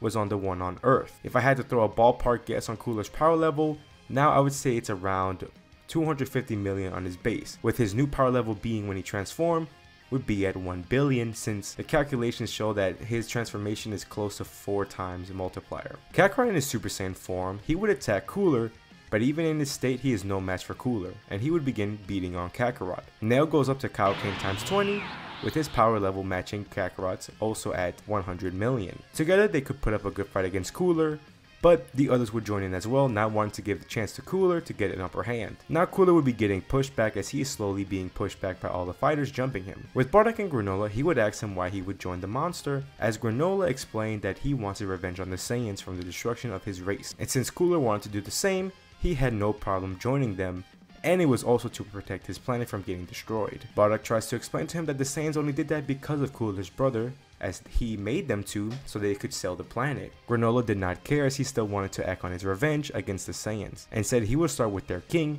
as he would prepare to strike Bardock at a vital point, but then he hears the voice of Monaito pleading to him to stop. Granola looks over to see Monaito and asks why is he here on this planet, and why is he on their side. Monaito tries to explain that these Saiyans mostly are good, as the true evil ones are elsewhere. He tries to explain the good deeds that Bardock has done with his little group he has. He tries to remind him that Bardock and the others saved their lives against the Heater and even from his own people. He continued by saying that yes, they had destroyed his race, but now they are trying to change for the better, and now they are in danger from someone who is truly evil. If Granola really wanted to fight for the innocents, then he needed to start with going against Cooler and stopping him before he manages to take out everyone on this planet. Granola sighs and helps Bardock up and explains that they are going to need a plan if they really want to take him down, as he has grown stronger than anyone in the universe. Bardock comes up with a plan and would fill on the others on it. Back to the main battle, then everyone continues to gang up on Cooler, as they are starting to gain the upper hand until some of his soldiers begin to trickle in and attacking the fighters. Now they aren't strong to pose any real threat to the group, but they do distract them from Cooler, and this helps him try to take down other fighters one by one to even out the playing field. Nail would see that he needs to go further with this Kaioken.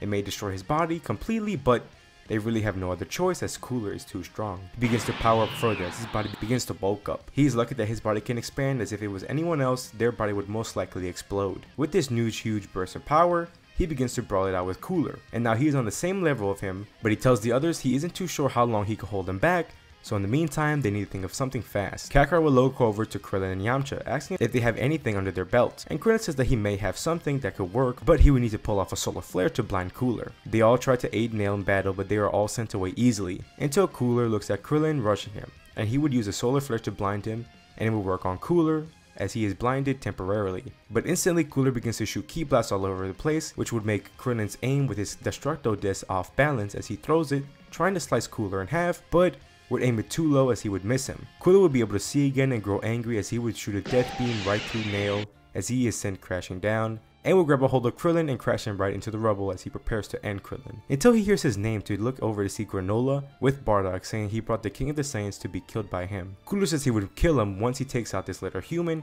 but then he would look over to see the Destructo Disc attack and would move out the way, but then would feel a sharp pain as he looks down to see his tail was just cut off. Krillin was able to keep control of his Destructo Disc, but still wasn't fast enough to cut Cooler in half. Cooler grows angry as he throws Krillin across the battlefield, sending him crashing into a mountain. Cooler begins to power up into his full power form. Immediately, Granola panics as he drops Bardock and tries to shoot one of Cooler's vital points, but would miss as Bardock would get up. Cooler sees this betrayal and grows even more furious as he yells out that he will murder everyone on this planet. The power he is showing is immense as it leaves almost everyone still. Bardock scoffs, saying that no one is here strong enough to take him on, so he will tell everyone to hold him off as long as they can, as he needs to go up to do his backup plan. Bardock tries to fly off, but instantly Cooler teleports right towards him, smashing him onto the ground. Everyone tries to fight him, but they don't make him flinch. Suddenly, Nail wakes up to Monaito healing him. Monaito says that he is happy to see another Namekian, but they need him right now. Nail instantly feels the power and gets up to jump right into battle. He would power back into his Kaioken times 50 and would rush down Cooler. He manages to make him lose grip on Bardock and keep him distracted enough for him to get away. Nail doesn't last too long as he is far weaker than Cooler, but it doesn't matter as everyone keeps rushing Cooler. They get sent away but keep coming back to fight Cooler, but they cannot keep doing this as the amount of pain that they are feeling is too immense. They only lasted a few minutes and think it's all over, until Cooler feels a beam attack on his back as he looks over to see the Galactic Patrol members arriving to the planet and attacking Cooler, but not just them. Vegeta also arrives. His power level is currently at 12 million. The training he did with Mirrors paid off well as he asked the others what is their plan, as they explain that they need to hold off Cooler for a few minutes as Bardock has something planned. Vegeta begins powering up, revealing that he has a transformation. His hair spiked up a bit, his eyes turn yellow to show that he has achieved the Ikari form, making his new power level at 120 million. Kakarot was healed up by Monaito before he left with Bardock, and it gave him a Zenkai boost. Kakarot would power up into Super Saiyan, and with the help of the Zenkai boost, his new power level was at 170 million. And not just the Zenkai, but he also tapped straight into grade 4 Super Saiyan. With them 2 plus nailed, they all rush at Cooler, with the other fighters being there for support. The Galactic Patrol forces also aided them, with Mirrors even trying to join in a little, trying to contain Cooler. Their goal wasn't to beat him, but just drag him down long enough for Bardock to do his thing. We would pan over to see him what he is doing. He's with Monaito as they gather the Dragon Balls. Monaito would ask what Bardock's wishes is, as he sighs, not liking it, but it is the only thing they may have. He asks to be the strongest mortal in the universe. Dragon said that this wish is possible, but would tell him the downside, that his lifespan would be cut down to less than a day. This both shocks Monaito and Bardock. He asks Bardock to make another wish, as there's gotta be another way to go about this. Bardock just looks down, saying that he has to make the wish. He is a king of the Saiyans, and if the only way he could save everyone is to risk his own life, then so be it. We pan back to the battlefield as everyone is trying to fight off Cooler, but they all begin to fall one by one until Cooler gets to Vegeta, as he tries to fight him, but Vegeta manages to dodge most of his attacks, and this frustrates Cooler, not understanding why he cannot hit Vegeta. Now during the training with Mirrors,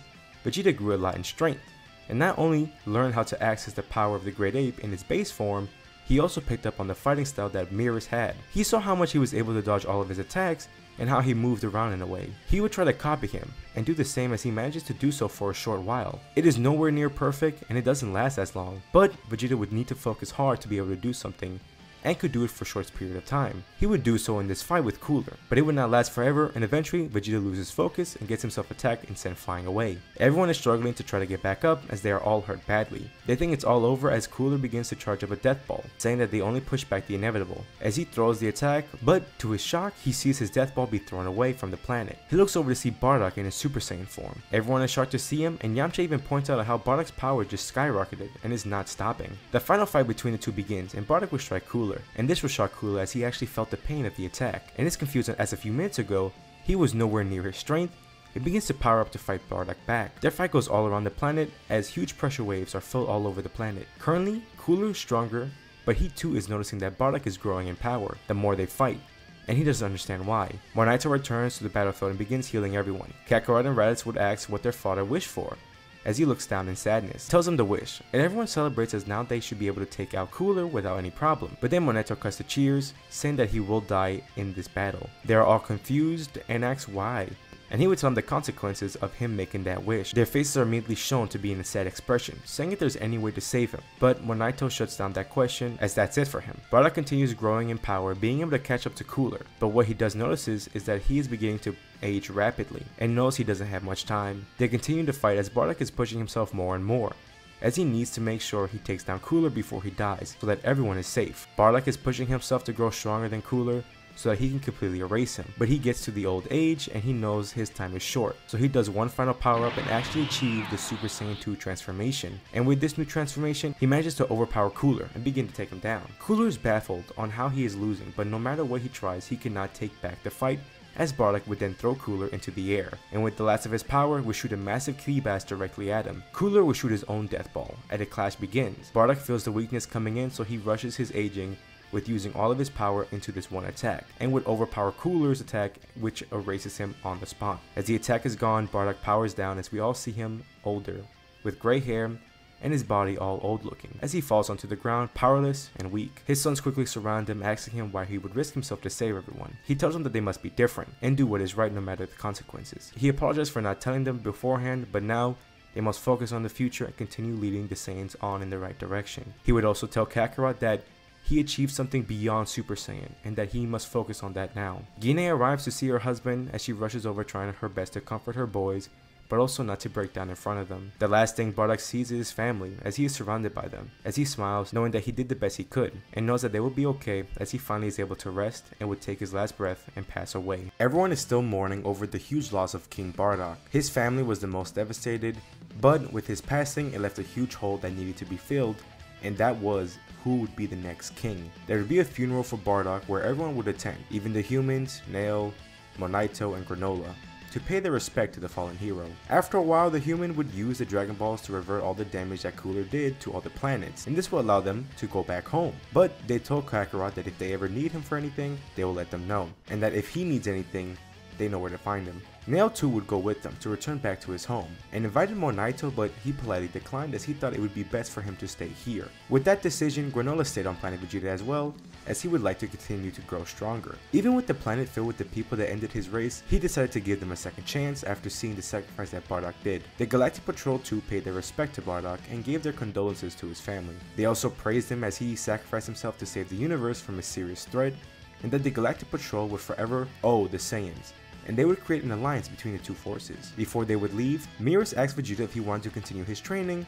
but he passed for it now, saying he would stay on the planet for a little while. Miros understands and allows him to invite the others as well if they too ever want to train. With the Saiyans now, they need to decide who would be the next king. Most people wanted it to be Kakarot, as he is the Super Saiyan, and to them it would make the most sense. Kakarot however passed on it, and he would offer it to Vegeta to see if he wanted to take the throne, but he too denied it as he does not care for being king anymore, as he does not want to be like his father, so he passed on the promotion. But he did tell Kakarot that he still wanted to challenge him to see who is stronger out of the two, as they would become comrades. With those two passing the role, Kakarot would announce who would be the next king, to the shock of everyone after he says that the next king would be Bardock's firstborn and his older brother Raditz. He may not be as strong as him or have the Super Saiyan transformation, but the most important thing he has from Bardock is his wisdom and intelligence, saying that it would be best for him to be the next king, as he has no doubt that Raditz will lead them to greatness for the Saiyan race. Everyone would cheer for the new king, King Raditz. Now after everything, there would actually be peace for a good few years until where the Majin Buu saga takes place,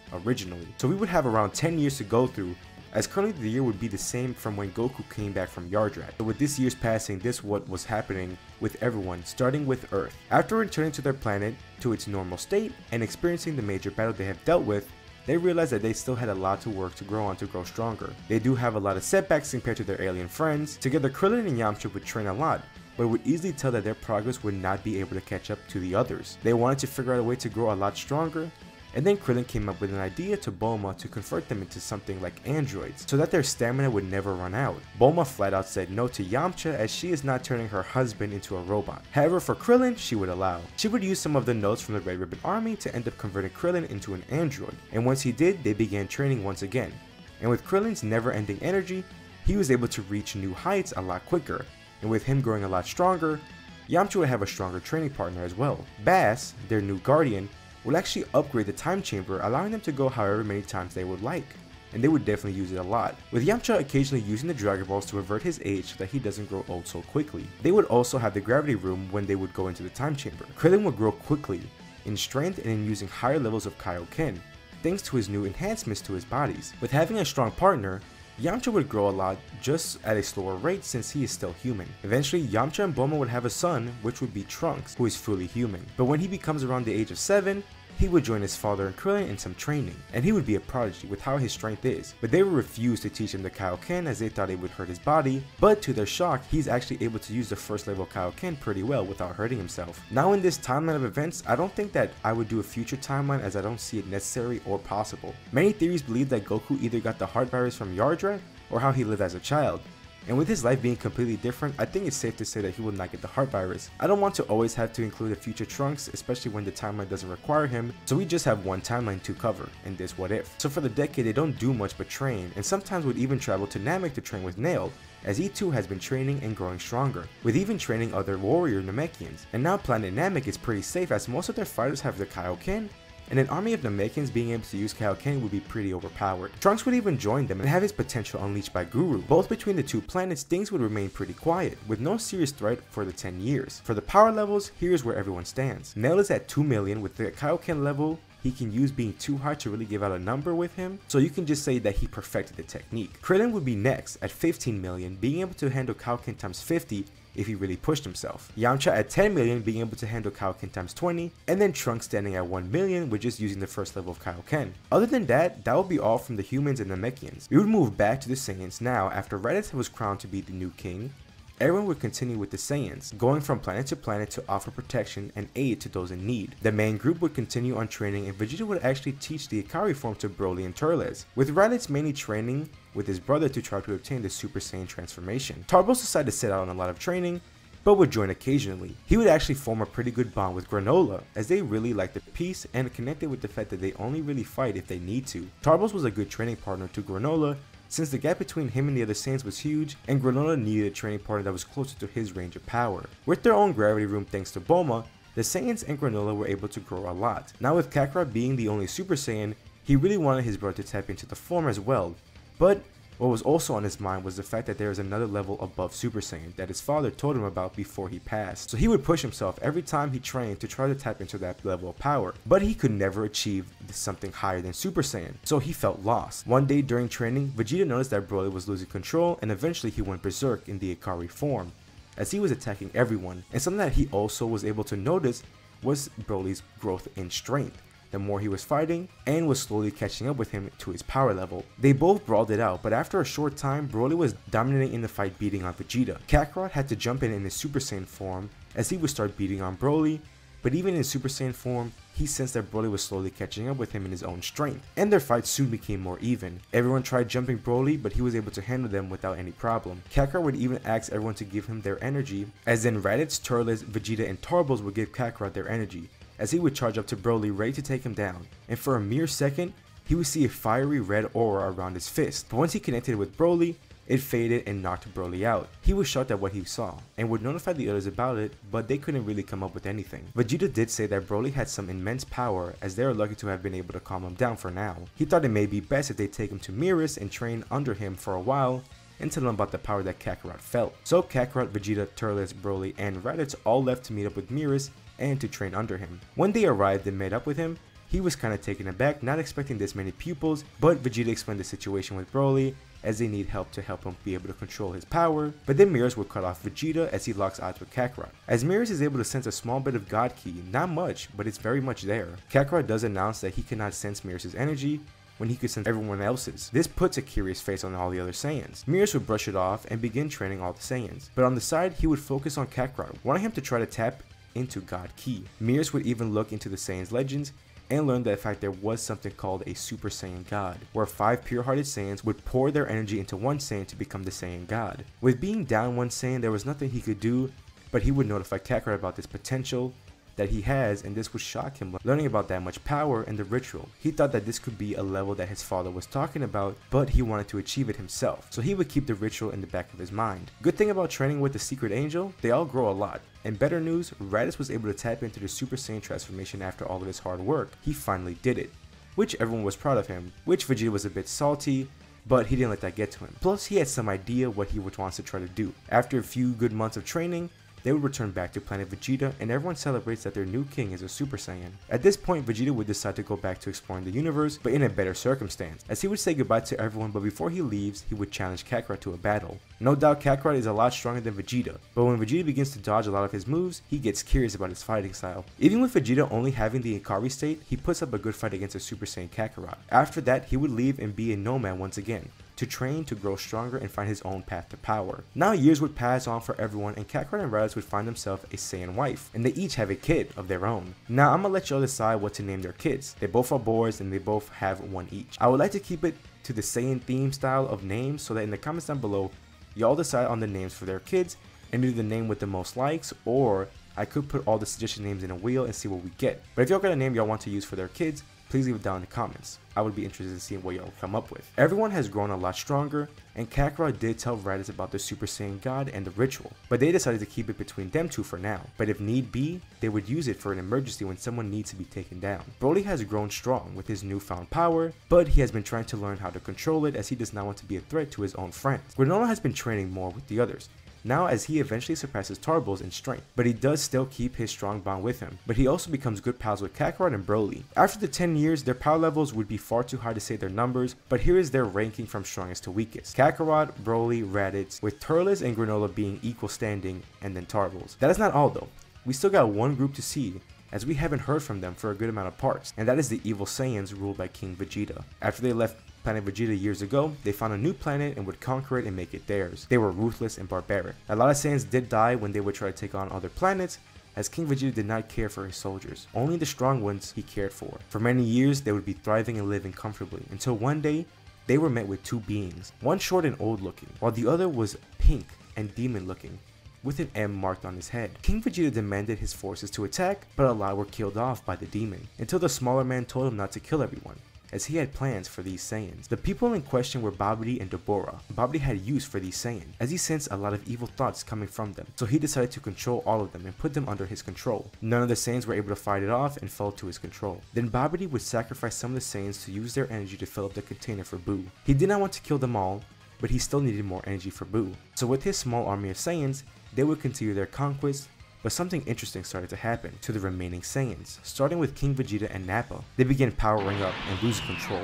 almost transforming into their great ape state, but keeping it contained. They began to glow, as they would then power up, as their appearance changed a lot, covering their body in fur and more hair, but their power is a lot stronger. It looks like the mind control of Babidi gave the Saiyans a power boost, letting them achieve a version of Super Saiyan 4, but a much weaker version. Nevertheless, Babidi smirked and then tells them their next destination, planet Earth. Some time would pass, as on Earth, Yamcha is currently training with Krillin and his son, and the topic of the World Tournament would be brought up. Trunks was interested as he wanted to fight in the tournament with the grown-ups. Later on though, he would learn that he would be fighting other kids. The idea did make Yamcha and Krillin want to enter for old time's sake, back when they first became martial artists. So all three of them would enter the tournament, and even Android 16 would join them. Trunks was kinda bummed out that he could only compete in the kids division, and would easily win without any real effort. When it came to the grown-up division, they were excited to be competing, but there were two mysterious beings also competing in the tournament. For us, we know them as being the Supreme Kai and Kibito. Krillin would have his first match and would win without much problem, but then when it came to Yamcha, he would be facing against the Supreme Kai. He would ask Yamcha to show him his full power. Yamcha was a bit skeptical at first, not sure if it would be fair, but he wouldn't reject his request. Powering up to his full power, the Supreme Kai wouldn't be as shocked from when he would witness Gohan's power back in the canon timeline, but would think that it would be enough, as he would tell Yamcha about the impending doom to his planet,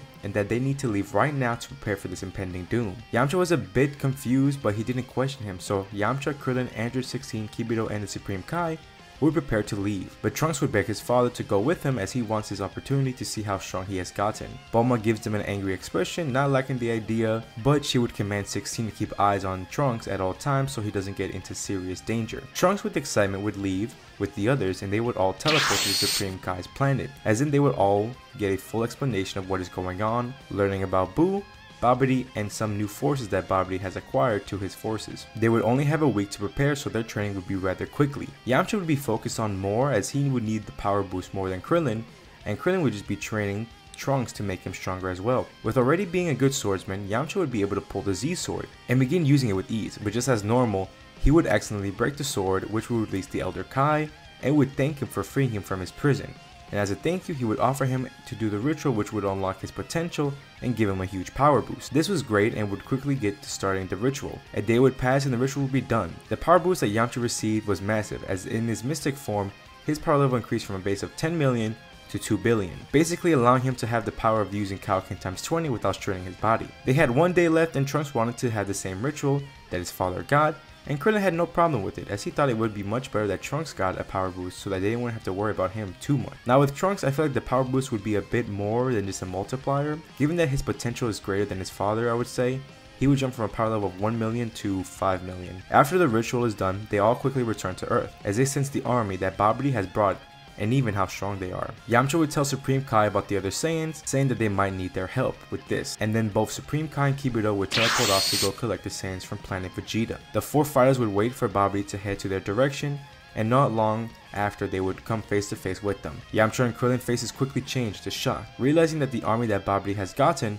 was the evil Saiyans that Kakarot warned them about years ago. Babidi commanded the Saiyans to attack these forces. Yamcha and Krillin weren't sure if they could win against these Saiyans, but they were gonna hold them off for as long as they could. Yamcha and Krillin would face off against Nappa and King Vegeta, since they were the stronger ones, while Trunks and 16 would fight off the other Saiyans who haven't transformed just yet. Before we continue with the story, I just wanted to state that these transformations that Nappa and King Vegeta have gotten are not as strong as Super Saiyan 4 is normally, since their base is much weaker, and they only achieved it with the magical boost of Babidi. But I would say that they are stronger than the humans, but not by an ungodly amount. I would say probably around 10 billion, lowballing it. When they begin battling, it is shown that the Earth defenders would have trouble fighting them all, with Trunks and 16 trying their best, as each Saiyans are close to their power, so the Saiyans have the advantage of numbers. Trunks struggles with fighting as they are close in power with him, while 16 is a bit stronger, but it's also the fact that Trunks never got into a life or death fight before. The first Saiyan he fights, he shows confidence and is able to beat him,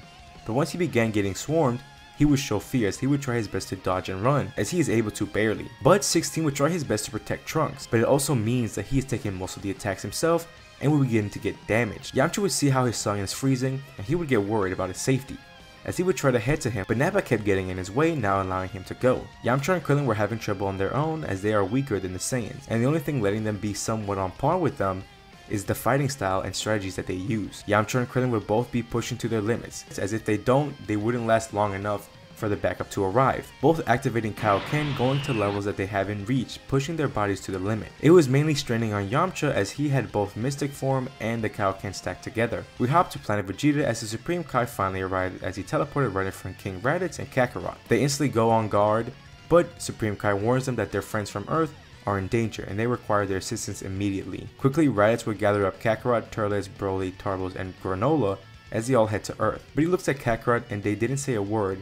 But if this was a threat that was too much for them and they cannot deal without the ritual, they can't do it without Vegeta. Back to the battlefield, Yamcha and Krillin are beginning to lose the fight as they are getting beat on and not being able to defend themselves as their bodies are completely ruined, and 16 is getting destroyed by the Saiyans, which only left Trunks scared and in tears as he sees the body of his father, mentor, and guardian. Yamcha yells at Trunks to run and get to safety, but he doesn't move as he is in pure fear. Babidi was pleased as he has had enough energy for Buu, so he and Dabura would leave to create a safe place to resurrect Buu, as he tells the Saiyans that as they can do whatever to the protectors of Earth. They give an evil grin to Trunks as they charge up an energy blast, ready to kill him off, as once they shoot it, Trunks would cover his face, still unable to move, until the ki blast is deflected away, as he looks up to see the other Saiyans as he crawls away scared, but Tarbles will make sure that he is safe as they are here to help out his friends. Kakarot and Raditz locks eyes with Nappa and King Vegeta, and instantly go into their Super Saiyan forms, ready to fight, but Kakarot does warn his brother that these two, in whatever transformation they have, they are stronger than the two of them. Raditz would ask Yamcha if they had the Dragon Balls together,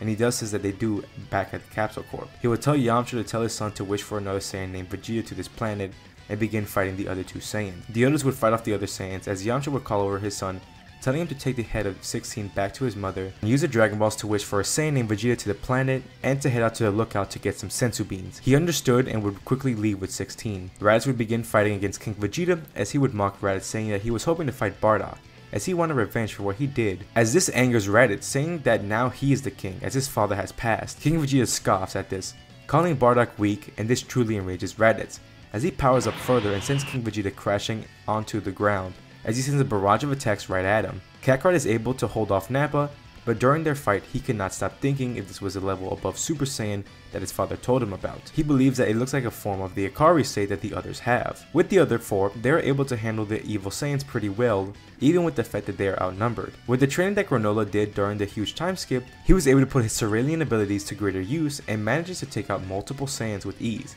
as he has gotten better with hitting the vital points of people, but since it was an army of Saiyans, they couldn't lend a hand to Kakarot or Raditz. Trunks would make it to his home and quickly find his mother to catch her up to speed. She shows a terrifying look, seeing Android 16 destroyed, her son hurt, and her husband badly injured. She would quickly get the Dragon Balls and would summon Shenron, as Trunks would make the wish of bringing Vegeta to the planet as his friends need his help. Vegeta would be summoned after speaking to Shenron, but is confused to see two random humans in front of him, but he barely is able to remember Bulma as he asks what is going on. Trunks hurriedly would say what is going on and would point out to the direction of the battle. Vegeta's face would instantly grow angry as he senses his father's energy, as he quickly begins to fly over to the battlefield. Then Trunks would fly off to the lookout to get sensu beans for his father and mentor, to the dismay of his mother. While heading towards the fight, he could sense that his father has grown much stronger while he was away. He would question himself if he would be strong enough to fight him with this newly required power he obtained. Raditz would begin to lose control of the fight as he used up a lot of his energy after his little rage moment,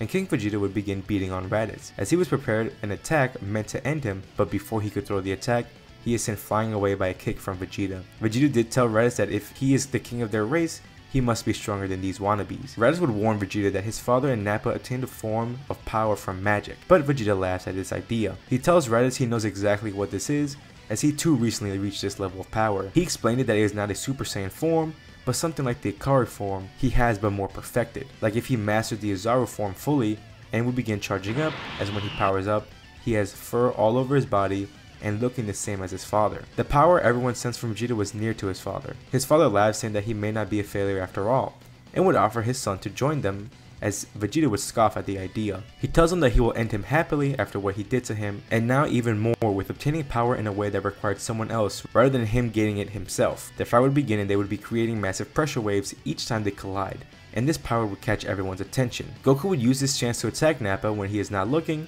but he wouldn't be able to do much, as Nappa would grab a hold of Goku and slam him onto the ground, as he would quickly head over to the battle to aid King Vegeta. Now with the 2-on-1, Vegeta is struggling trying to fight both of them off. Kakarot would grab a hold of Nappa, trying his best to aid Vegeta, as then Vegeta would yell at Kakarot to cut off the tail of Nappa. And without question, he would do so. And then Nappa would regress back into his base, as both him and Kakarot would fall down to the floor hurt. The fight between son and father continues, and after learning about the tail weakness, they both aim to cut off the tail of each other. The others would manage to take out all the Majin Saiyans, but they were all tired and injured to help out Vegeta in the fight with his father. The fate of the planet is left on Vegeta's shoulders. If he doesn't win, then everyone is doomed. They also seem to be on equal ground, but Vegeta does know that if he doesn't win soon, his body will run out of energy, as he cannot hold this form forever. They exchange blows after blows, then King Vegeta would shoot a ki blast right in Vegeta's stomach, as it leaves a burnt mark on his stomach, but he would use this chance to cut off his father's tail, which would turn him back into his base. Vegeta would tower over both his father and Nappa, holding his stomach where his injury is. He charges up a ki attack ready to take him out for good, but before he could, a sword pierces right through his chest, as he coughed out blood. Everyone is shocked as they look to see that it was Dabura, as Vegeta falls down, reverting back into his base, as he holds his wound but is quickly bleeding out. Babidi laughs maniacally, saying that their fight gave them so much energy for Buu that it even made him stronger, as they look to see Buu, Babidi, and Dabura standing over everyone. As Babidi is happy since he used everyone to be able to get what he wants, and now with all of them injured, no one can stop him. Trunks continues to fly as he's heading back to the battlefield, but he feels everyone's energy is going down, as he powers up trying to go as fast as he can, so he can save everyone, as he has a bag of senzu beans on him. Babidi is glad with the outcome of the event,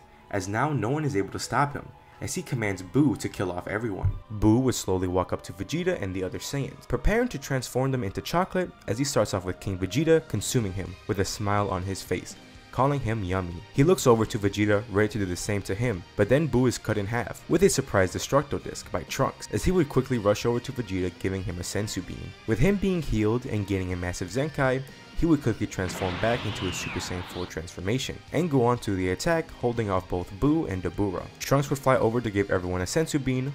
Once they all recovered, they see how Vegeta's new power is not enough to take out Buu, as whatever damage Vegeta does to Buu, he just regenerates back to full health. Raditz would ask Yamcha and Krillin to hold off Dabura and Buu for a short while, as they must do something so they can take out the threat. They would understand and would give them the time. Raditz would call over Vegeta and explain to him about the ritual, so they can give one of them the power of the Super Saiyan God. They think Vegeta should get it, but he refuses, saying he will not achieve power by others, so their next choice is Kakarot. They would all get together and pour their energy into Kakarot, as he would be lifted up and with a red blazing aura surrounds his body, as he would recognize it to be the same feeling when he fought Broly. Everyone was confused on how they cannot sense Kakarot's energy. Babidi gets a little worried, but he believed that Buu can handle it with no problem, so he would demand Buu to attack Kakarot. Their fight would begin and it would be very one-sided. Kakarot is on a whole new league that Buu cannot do anything to him. Kakarot would realize how strong he has gotten and would begin to mess with Buu, toying with him as if he was a joke. Babidi begins to get worried, so he would try to see if he could mind control any of the other Saiyans, as when he gets to look at Vegeta, he senses a little bit of evil on his mind. But before he can do anything, Vegeta teleports behind Babidi and kills him on the spot. Dabura, seeing how bad things would get, he would join Buu, trying to aid him with dealing with Kakarot. But even with the two fighting Kakarot, neither of them could do much against him. Everyone is shocked by the power that Kakarot has, as he is dealing with these threats as if they were nothing. Kakarot was starting to get bored, as these fighters weren't a true fight anymore, and would end it rather quickly. And once the threat was gone, they were all glad that it was over. Vegeta would end up eradicating all the evil Saiyans that survived, as he no longer wanted the Saiyans to have a bad reputation, and he found all these other Saiyans disgraceful. Vegeta would also shout at Kakarot, saying that he is still stronger, as he obtained a form of power on his own, which Kakarot would just giggle at. The humans thanked the Saiyans for the save, but they all thanked Trunks, as if he didn't get those magical beans, they all would have been in trouble. Everyone was curious on how strong Kakarot has gotten with this new form, and even he was curious, so he had everyone try to fight him. But even with the combined force of everyone, it was not anything to him. Even with the Super Saiyan, a Saiyan Prime, which what Vegeta will call his form, and Yamcha in his ultimate form, the humans are kind of bummed that they thought they found a way to catch up to the Saiyans, but they need to train a lot more to catch up further. The Supreme Kai allowed them to continue their training with him on his planet, as to show his gratitude for their help. Raditz did tell Yamcha about his and Kakarot's kid, Bardock Jr. and Jaima, as they could be good friends with Trunks, and even train together, as it would be good for their kids to train together. Yamcha thought about it, and it would be nice, and would like for them to join them to train with the Supreme Kai. Eventually, Kakarot would lose the form of the Super Saiyan God, and would return back to base, and everyone thought he lost the power, but even though he is back to normal, they still cannot sense his energy, which is weird. They would return back to their planet. Also, I would like to say that now the planet is no longer Planet Vegeta, but Planet Bardock, after his sacrifice he made to save everyone and the planet. To continue on with their lives, Kakarot and Raditz would tell their kids about this nice potential way to grow stronger and meet another kid with great potential. This is where we are introduced to Jaima, Kakarot's son, and Bardock Jr., Raditz's son. At this point, they're around the same age as Trunks, and the cousins even share a birthday together, but they are two completely different types of Saiyans. Growing up, Jaima was very cocky and had this sense of superiority, learning about how special his father was, being the first Super Saiyan. This gave him the idea of thinking highly of himself, and he considered himself to be the best, but it did drive him to always train hard. Every day, he wouldn't slow down, wanting to be special like his father, and he did show great strength, but also was very furious. He even gave the scar that Bardock Jr. has on one of his eyes during a training session, as he pushed Bardock Jr. wanting him to be strong as well. Jaima was always angry at Bardock Jr. with how he is, since he is the son of the king and named after their grandfather who saved their entire planet and race. With Bardock Jr., he is a lot more tamer compared to Jaima. He is someone like Tarble, with not being a big fighter, but knows when he has to fight when the time comes. He constantly has this weight on his shoulders that he needs to work hard to live up to the person he was named after. With also being the son of the king, he is always stressed with trying his best and growing to be strong, as he feels like he has a big responsibility to live up to. Plus, his name is also the name of the planet, which doesn't help him calm down either. He would have the headband that Bardock wore wrapped around his wrist as a reminder of his goals and what he feels like he must beat. Growing up, they would both always bicker and be against each other, but whenever the time would come that they need to work together, they would do so without flaw. After they told their kids about this opportunity, they would both have different thoughts. Bardock Jr. wasn't too sure about it, but Jaima was excited, as he expected these fighters to be crazy strong to train under, as they would both be sent off to planet Earth to meet with these fighters. After a bit, they would end up arriving on planet Earth and being met with the Z fighters. Seeing how kind they were, Bardock Jr. was actually happy to be there, as he felt no pressure that he did back on planet Bardock, and was looking forward to what he could learn from these fighters. Meanwhile though, Jaima was very upset, as he sensed that their power levels wasn't that impressive, as he knew his father and the others were a lot stronger than them. He didn't understand why his father sent him off to a weaker planet, and was quite upset about this journey. He showed his disapproval, not giving these fighters the respect they deserve, which got Trunks upset, as they would begin to bicker. This would eventually break out into a fight, as Trunks would go into his ultimate form and begin brawling it out with Jaima. This fight is on Jaima's side at first, as he begins to get cocky, calling Trunks weak, until for a brief moment, Trunks would stack Kaioken ×5 with his ultimate form to strike Jaima, and this would send him crashing into a mountain, as he would get up furious. Bardock Jr. tried to calm him down, but to no avail, as Jaima would rush at Trunks, and now being in a full rage mode, Trunks used this against him. Tossing him around and being the smarter fighter, he would get the edge on Jaima. Yamcha would break up the fight and begin explaining to Jaima that power isn't everything, and that if he wanted to be a good fighter and surpass his father, he must learn that first. Jaima shrugged it off and walked away, and turned his back on them. Yamcha and Krillin could tell that this would be a tough student to teach, but nevertheless, they would all travel to the Supreme Kai's planet to continue their training. With the Saiyans, after the major boost Kakarot has gotten, he believed that it was time to truly get into training and have everyone learn the Super Saiyan form. Vegeta would not really focus on the Super Saiyan form anymore, as he has his Saiyan Prime form. Turles would join in Vegeta trying to obtain the same form as he has,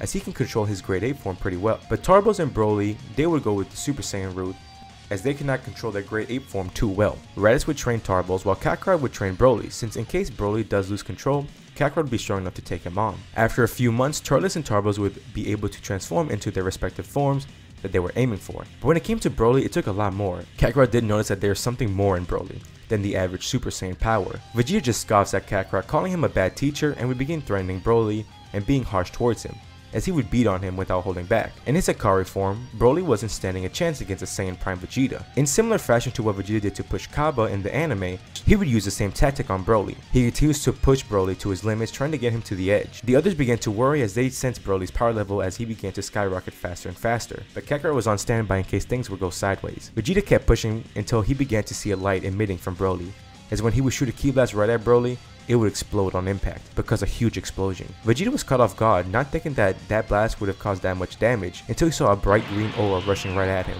It was Broly, and he achieved the Super Saiyan transformation, or so they think. His look is completely different, with having a green aura instead of yellow one, and his body all bulky. He completely loses control and begins to beat down on Vegeta. The others instantly jump in action.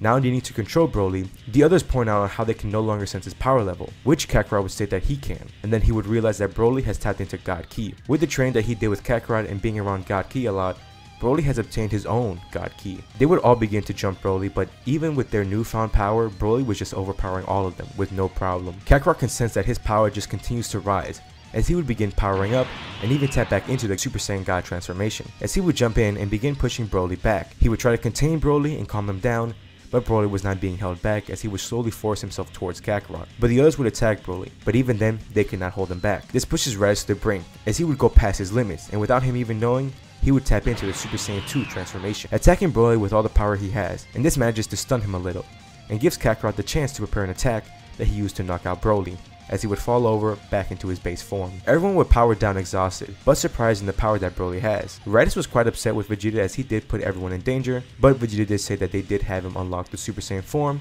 even if it's something entirely different. He does say that he should take Broly to mirrors as he can help him be able to control this power that he has now. And others will agree that it would be the best. Vegeta and Broly would prepare to head off back to Mirrors and the Galactic Patrol, as the rest who stayed would continue on training. Back on the Supreme Kai's planet, the training everyone has been doing has been very beneficial. Bardock Jr. and Trunks have grown to be good friends and rivals. Bardock Jr. really enjoyed the training with these Earthlings, as he has taken a lot from their fighting styles, techniques, and way of battle. Meanwhile, Jaima was somewhat on the other end. He definitely grew stronger than the other two since he has mainly been sparring against Krillin, and with his never-ending stamina, Jaima was able to fight him anytime he pleased. Krillin was also much stronger than Yamcha, and Jaima grew a lot with all their sparring matches. Still, he only found Krillin useful to make him grow stronger, and once he surpasses him, he plans to go back to his planet to train with his father. The kids would fight against each other sometimes, but it came to having to be a 2-on-1, since how much stronger Jaima has become compared to the other two. But the score would be even, with sometimes Jaima winning as he would overpower them, but also sometimes Bardock Jr. and Trunks would outsmart Jaima using techniques and strategy to take him down. This would upset Jaima as he still find out that strategy is dumb, and still having the mindset that as long as he's stronger, no one could best him in battle. Yamcha and Krillin would try to explain to Jaima how he should be trying to grow stronger, but Jaima still finds them below him. Jaima kept growing angry at them, and would eventually try to attack Krillin, but with not being strong enough, he would just fly away from everyone wanting to be alone. Yamcha was kind of disappointed on how Kakarot's kid turned out to be, but Bardock Jr. would step in defending Jaima, explained that Jaima only wanted to get strong to be like his father, as Kakarot as a baby was born as a Super Saiyan, and since he wasn't the same, he felt like he wasn't as good as his father, and that he has the need to be more like him. Away in a faraway planet, we see a purple cat sleeping, until we hear the voice saying, "My lord, it's time to wake up." We are introduced to both Beerus and Whis, as Beerus will wake up quite upset, demanding Whis to explain why he is woken up much earlier than what his timer is for. Whis would explain to Beerus that the Super Saiyan God has appeared earlier than what was expected. This instantly gets Beerus to wake up, excited to hear this news, and demands where the Saiyan is. Whis would explain that he's on a planet Bardock, formerly known as Planet Vegeta, which shocked Beerus as he could have sworn that he told Frieza to destroy that planet, but even then, Beerus would just smile excitedly, asking to know more about the Super Saiyan God. Beerus would ask Whis about everything that had happened on Planet Vegeta, since he commanded Frieza to destroy the planet. Whis would talk about how there was a Saiyan who was born as a Super Saiyan, and ultimately was the main help for the Saiyans to rebel against Frieza and his family. He would go on to tell them all what had happened with the Saiyans and what they had been up to since then. Whis would also state that he has been keeping an eye on Kakarot for a while, ever since he sensed God Ki forming within him. Hearing this, Beerus gets interested. Whis continues on, saying that he has achieved God Ki when he fought against Majin Buu, and it even gave him a new transformation that may be the Super Saiyan God that Beerus wanted to fight. And that's when Whis decided to wake up Beerus. Beerus gets up excitedly, wanting to see this Saiyan named Kakarot, to see if he would give him the fight that he has been waiting for all this time. And without wasting another second, he and Whis would leave and begin heading out to Planet Bardock to meet the Saiyans. It is a normal day on Planet Bardock, with everyone continuing their training. Raditz led the group to train as they all grew stronger, with Tarbles achieving Super Saiyan 2 and Turles getting more used to Saiyan Prime. Granola has grown a lot, being able to hold his own against a Super Saiyan level threat, and even achieved his full abilities as Cerealian. During all that, Kakarot did venture off to go pick up his son and nephew since they have been away for quite some time. They just focused on training until they suddenly get notified of the arrival of Beerus, the God of Destruction. Most of them aren't too sure who that is, until Raditz and Turles catch them up to speed on who Beerus is, as they all show some fear on their faces. Beerus would show up and Raditz would make everyone kneel to show respect to Beerus. Beerus was pleased to know that the Saiyans still knew how to show respect. He did go on with discussing how he knew how much their race has changed while trying to be better, and he respects that. Raditz offers Beerus to have a celebration, and they could make plenty of food for him, which Beerus wouldn't pass down. They would celebrate with a huge feast, which everyone would enjoy, but it would come down to the time where Beerus would ask for everyone about the Super Saiyan God. Raditz's eyes widened and focused as he grew a bit worried. Raditz would give the news that Kakarot is the Super Saiyan God, and that he is currently away to the Supreme Kai's planet to pick up his son and nephew. Beerus was a bit annoyed about this fact and quickly demanded Whis to bring them to the Supreme Kai's planet. But before they could leave, Raditz would ask Beerus if they could spar as he wanted to see how he would stand up against someone at his level. Beerus smirks saying that it would take him less than a minute to take down all of them with just one finger. Hearing that, Turles grew quite furious as he did not like to be underestimated, as he would charge right at Beerus in his Saiyan Prime form and try his best at attacking Beerus, but no matter what he threw at him, he did not make Beerus flinch, and with one flick of his finger, he sends Turles crashing down, knocked out. Beerus stated that none of them have any God Ki in them, so they did not understand how outclassed they are. Raditz would transform into a Super Saiyan 2 state and try to fight Beerus, but he did even worse than Turles, and not even lasting any longer. Beerus was getting quite bored as it was about to give Whis a command until he felt a little prick at the back of his neck. As he turned over to see that Granola just shot him, aiming for his weak spot. Instantly, Monaitsu ran over to Beerus apologizing to him as Granola did not mean to shoot him. Under most circumstances, Beerus would be furious and erase him, and destroy the planet, but he was a bit quite surprised that some mortal, not even having any God Ki, was able to land an attack that he felt. He smiles, telling Granola that he is an interesting fighter and maybe he will come back for him later, after he had his fight with Kakarot. As both Beerus and Whis leaves, we will switch on over to the Supreme Kai's planet, where Kakarot finally arrived and was greeted by his son and nephew. They are glad to see him again and are ready to head home. Kakarot would thank Krillin and Yamcha for training their young fighters, as he could tell they have grown a lot. They will tell him how it was a bit difficult to deal with Jaima, but they did get around to getting close to him. However, he did stick with his ways of training more like a Saiyan, using brute force rather than trying to be a smarter fighter. But he did grow in strength a lot more compared to Bardock Jr. Just before they are preparing to leave, Beerus and Whis would arrive on the planet, and this scares the Kais as they would bow down to Beerus. Everyone else is really confused on what is going on. The Supreme Kai quickly tells the fighters who Beerus is and how powerful he is. Hearing this, Jaima jumps in without any question, wanting to see how strong he has gotten. He transforms into a Super Saiyan state, which shocks Kakarot. Jaima yells out that he is just like his father, being a legend, and he will prove it by taking down Beerus. Preparing a strike right to Beerus' face, but when it lands, nothing happens. Beerus is quite annoyed with all the yelling, as he would grab onto Jaima's tail and spank him, calling him rude. Trunks and Bardock Jr. would jump in, telling him to let go of Jaima, as Beerus would toss Jaima right into the duo and send all three of them crashing down very hurt. This triggers Kakarot, Yamcha, and Krillin, as all three of them would power up and charge right into Beerus. The Supreme Kai tries to warn them, but his wisdom falls on deaf ears. Beerus is not really amused by the human fighters, as he sees them as just obstacles to his true fight, knocking them down with one strike as they both crash into the ground in pain. Now it's just Kakarot and Beerus. Kakarot tries to fight Beerus in his Super Saiyan form, which doesn't do too bad, as it makes Beerus finally power up and use around 15% of his power. But Beerus wanted more and began to push Kakarot further, yelling at him that he wanted the Super Saiyan God, not just some ordinary Super Saiyan. Kakarot accepts his request and powers up into the Super Saiyan God form, but Kakarot is a tad bit worried as he could sense Beerus' power, since he can sense God Ki and Beerus is quite powerful,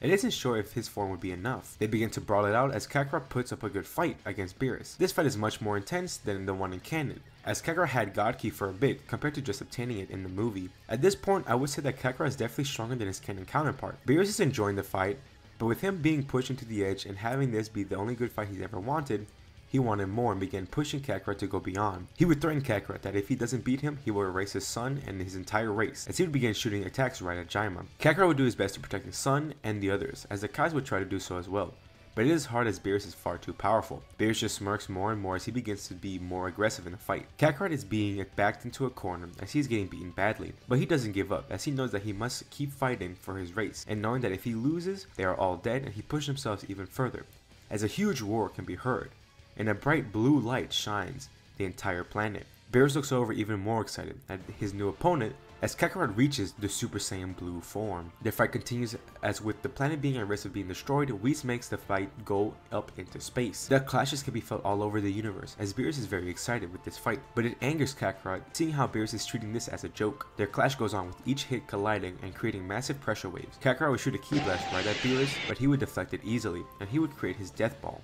and targeting it right at Kakarot, telling him that he better shoot the attack back or the Supreme Kai's planet is going to be destroyed. Kakarot tries his best to hold off the attack, but he begins to fall back more and more onto the planet as he isn't strong enough. He begins to get succumbed by the attack, powering down into his base form as he thinks it's over and he lost, until he looks over to see a hand by him, and it's Bardock in the Super Saiyan God form. Bardock will remind Kakarot of who he is and what their race stands for. They are warriors and won't give up until they use every ounce of power they have. This got into Kakarot's head, as this gave him a boost in power as he powers up into his Super Saiyan form and begins pushing the attack back, and manages to combust the attack. He wasn't sure if Bardock was actually there or was it just in his head, but he thanked his father for giving him that push as he needed as he charged right back into the fight with Beerus. Beerus was pretty impressed with this Saiyan, for not only just dispersing his attack, but also still putting up an amazing fight without using the god forms. Kakarot is giving it his all, trying his best to take down Beerus, but the longer they fight, Beerus can tell that Kakarot was running on fumes, and decided to end the match. Kakarot was confused as he didn't give up yet, but Beerus just laughed, saying he only threatened him so that he could go all out on him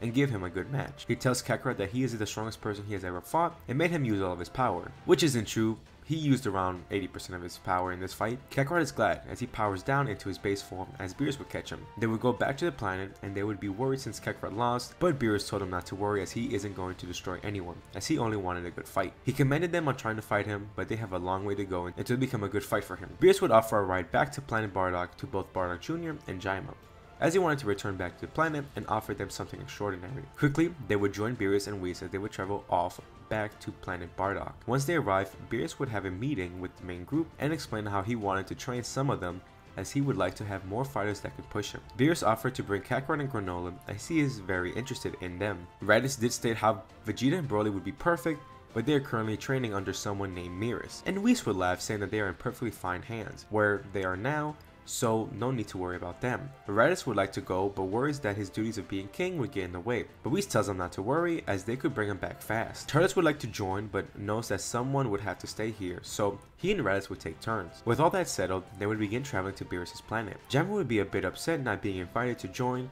so he would continue his training, trying to grow as much as possible, so he too can join his father with training with the gods. We would have a quick look at what is going on with Broly and Vegeta, as they are currently in a time chamber with Miris, as they are training vigorously for the last few months. Miris has been a great help for Broly on maintaining control with his power, as he can transform into a Super Saiyan without losing control, and being able to use his strength to grow more powerful as he fights on. Vegeta was growing as he perfected the Saiyan Prime form, but he wanted more. Miris saw that Vegeta over time started to be more calm, and thought now it could be a good time to teach him a technique that could put him on par with the gods. We would go back to the three as they began their training with Beerus on his planet, and it's not easy, at least for the two who aren't Kakarot. Raditz had to learn how to sense God Ki, and Granola needed to catch up in strength as he was far behind. Most of the training for Kakarot seemed average to him, but extremely difficult for the other two. But with time they would catch up in both being able to sense God Ki. Raditz did achieve the Super Saiyan God form on his own, and would be thrilled, but he has been gone away for some months and would like to switch places with Turles, so he can have his time training with the gods. Everyone was growing stronger. Kakarot even had more matches with Beerus, and Beerus quickly grew a liking to Kakarot. And seeing his destructive potential,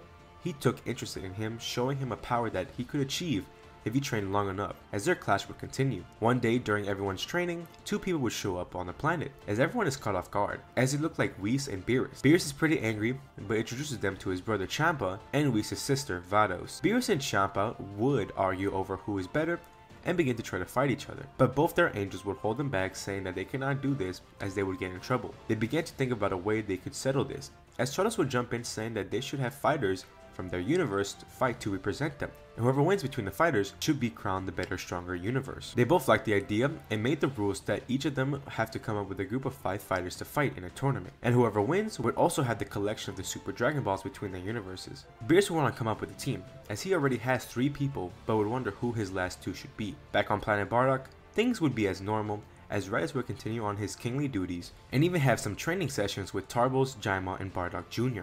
During a training session, stars flew over the planet, and everyone was interested in them. But one of those stars was in fact a small spaceship, as it landed on the planet secretly. Once the ship opens, a small gray slimy creature appears out of it, having an evil laugh, and saying that he will have revenge for his race against the filthy Saiyans, calling himself Baby, and from the planet Tuffle. With the upcoming tournament, Beerus has to come up with a team of 5 members to go against his brother Champa. With Kakarot, Granola, and Turles already training on his planet, it was a no-brainer for them to be a part of his team. But he couldn't think of the last 2 fighters. Originally he thought about Raditz and another fighter from Planet Bardock, until Whis reminded Beerus that Miris is training 2 other Saiyans, and that it would be wise if they went to go pick them up, since no doubt they would be strong candidates for the tournament. Beerus liked the idea, and then all 5 of them would go over to meet up with Miris and the other 2 Saiyans. Once they arrived, the entire Galactic Patrol would bow down in fear of Beerus. They would ask for Miris and tell him about the upcoming tournament, and that they would need to borrow Vegeta and Broly. They would enter the room with Kakarot, Turles, and Granola, as they could all sense how much they have grown. Vegeta smirks, telling Kakarot that he has become much stronger than him, but Kakarot says that he's learned a lot with training with the God Destruction, so he most likely still remains on top. Beerus would quickly bring the 2 Saiyans up to speed on what is going on, and this gets Vegeta excited,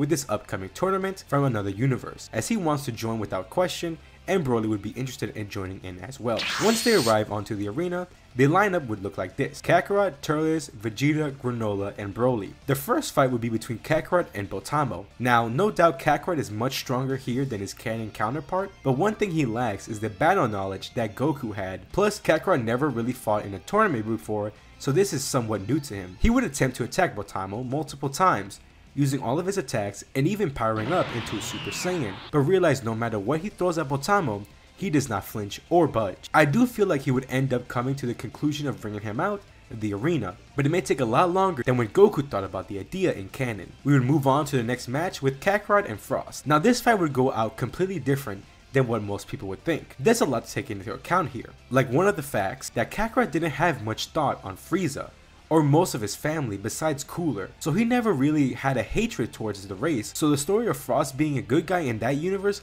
doesn't really throw him off guard. He would know about the form still, so Frost would end up transforming into his final form to face off Kakarot. Now with all that said, there's also the fact that Kakarot isn't as good of a fighter as Goku is, and with all the different trainings that they both have done. So during their matchup, Kakarot would be a lot stronger than Frost, but even then, during the fight, I do see Frost still managing to hit Kakarot with the needle, which would end up paralyzing him and knocking him down for the count. Everyone would be shocked on how Frost would have beaten someone as powerful as Kakarot. Turles would hop into the arena next, as he would power up into his Saiyan Prime form. Now Turles is a smart fighter, plus with being like Frost, he would have fought dirty before, and would think that something is up with Frost. When the match would begin, they would fight, but Turles would keep his distance, trying to figure out how Frost beat Kakarot. With the battle being far apart, Turles has the advantage as he is the stronger out of the two, but Frost is a fast one, as he would try to close the distance. After some time, Turles couldn't exactly figure out what Frost could do, and would close the distance between the two, and would fight close range together, as when they are fighting, Turles would manage to sucker punch Frost, as it did hurt Frost a lot, running him down for the count.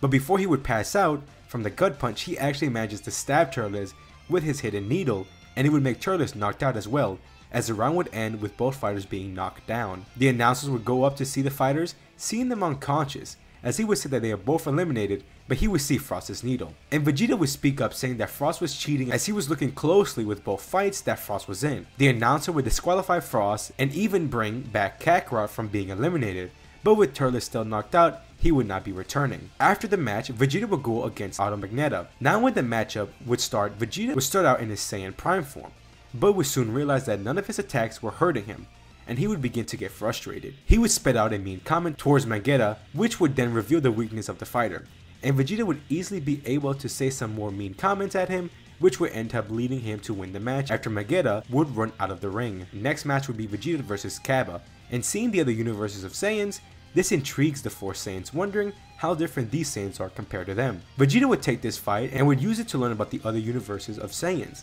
and train Cabba. He would ask Cabba if he could turn into a Super Saiyan or have any transformation. Learning that he cannot transform shocked Vegeta. He would then fight him and try to make him achieve the Super Saiyan transformation. He would like to teach him the Saiyan Prime form, but he does see that Cabba does not have a tail, and with his experience with Broly, he would end up using the same strategy he would use normally against Cabba, which would end up working, allowing Cabba to transform into the Super Saiyan, which the others were surprised that Vegeta was able to do so. Then the actual fight would begin between the two Saiyans. Now Cabba would put up a good fight against Vegeta, as he is holding back to make the fight more even.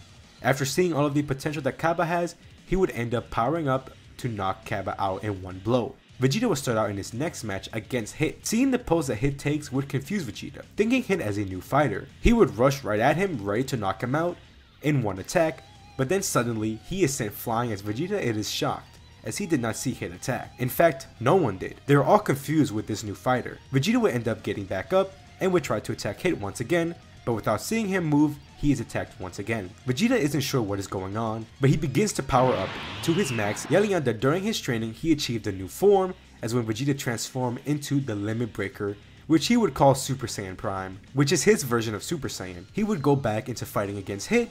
This time Vegeta is able to see when Hit activates his time skip ability. Vegeta is attacked again, but this time Vegeta is able to understand what is going on as their battle continues. Vegeta would try to keep a distance and attack, but every attack he throws Hit can just dodge it, and with the power boost that Vegeta got, it is not enough to fully break through Hit's time skip. With all of his effort, it would not be enough, and he would end up losing the match against Hit. Even with his new transformation, he couldn't believe that he just lost. But with this, he is further motivated to grow more stronger, but also now sees that power isn't everything but also technique. Next comes Granola. Vegeta does warn Granola about Hit's time skip ability, but Granola said not to worry as he has a plan to take Hit out. When the two stands against each other, the match would begin. Granola would begin to use his ability to try to attack Hit, and instantly Hit would use his time skip ability to attack Granola, but once he did try to punch Granola, he felt a sharp pain in his stomach.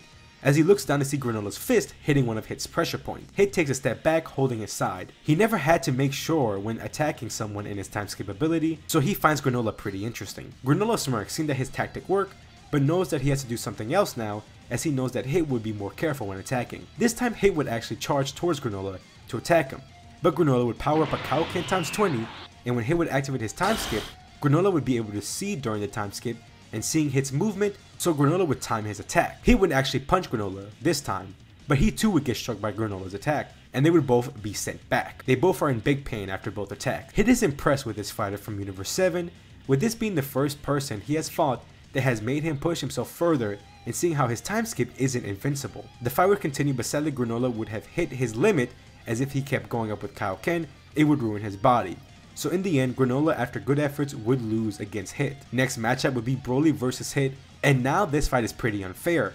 As to the shock of everyone but Vegeta, Broly would tap into his legendary Super Saiyan form and have it under control. All the time he trained with Mirrors, he grew a lot, not only in strength, but being able to control his full power. With this fight, it would be pretty easy for Broly, as not only he is no doubt strong enough to break through the time skip, but it is also the fact that Hit is currently pretty beat up and exhausted from the two fights that he just won. He would try to use his time skip, but quickly sees that Broly would break through without effort, and in a fast single attack, manages to knock out Hit out of the arena and win the tournament for Universe 7. Beerus would brag about his win to Champa, but overall would allow him to use the Super Dragon Balls as he had no use for them anyways. Suddenly, Zeno would arrive, and this would shock the two gods as they would bow down to him, as Zeno would note that the tournament they held was not allowed, which Turles would get scared of as it was his idea, but Zeno did say that he did enjoy watching the fight and see how strong these fighters are. Zeno would think of the idea of holding a tournament with all the universe's fighters, as he thinks it would be a nice tournament. Now with this, the Saiyans would be pretty excited to fight other fighters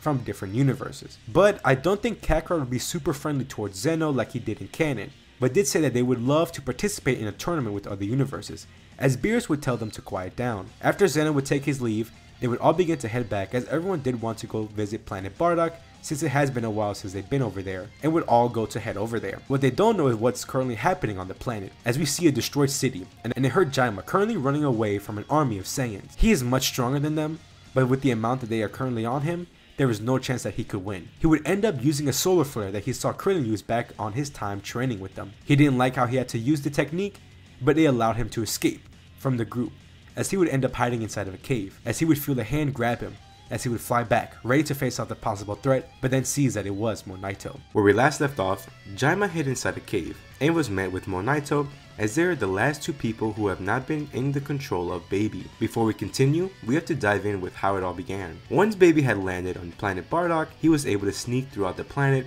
controlling different Saiyans, and even got to some of the Royal Saiyans that would protect the palace, and eventually ended up inside the Royal Palace and saw Raditz training with Bardock Jr. and Jaima. During the training session, Bardock Jr. would shoot a Destructo Disc that actually cuts Raditz a little bit. Seeing this, Baby would smile, as if he got the control of the King of the Saiyans, he would have his revenge on the Saiyans. Baby would then attack the three Saiyans with all the Saiyans he is controlling. The three are confused on why these Saiyans are attacking them, but they all transform into their Super Saiyan state and were beginning to win the fight. But while the fight was going on, Baby would transfer himself inside Raditz's cut and soon gain control of Raditz, but Bardock Jr. saw it all. He would go by Jaima to go warn him that the enemy they are fighting can gain control of you if he manages to get into your system from any injuries. Then now, the controlled Raditz would begin fighting both Jaima and Bardock Jr. They are much weaker than Raditz, so Bardock Jr. would tell Jaima that they must work together and fight smart in order to stand a chance against Raditz. Jaima brushes it off, still not liking the idea, and would just rush down at Raditz,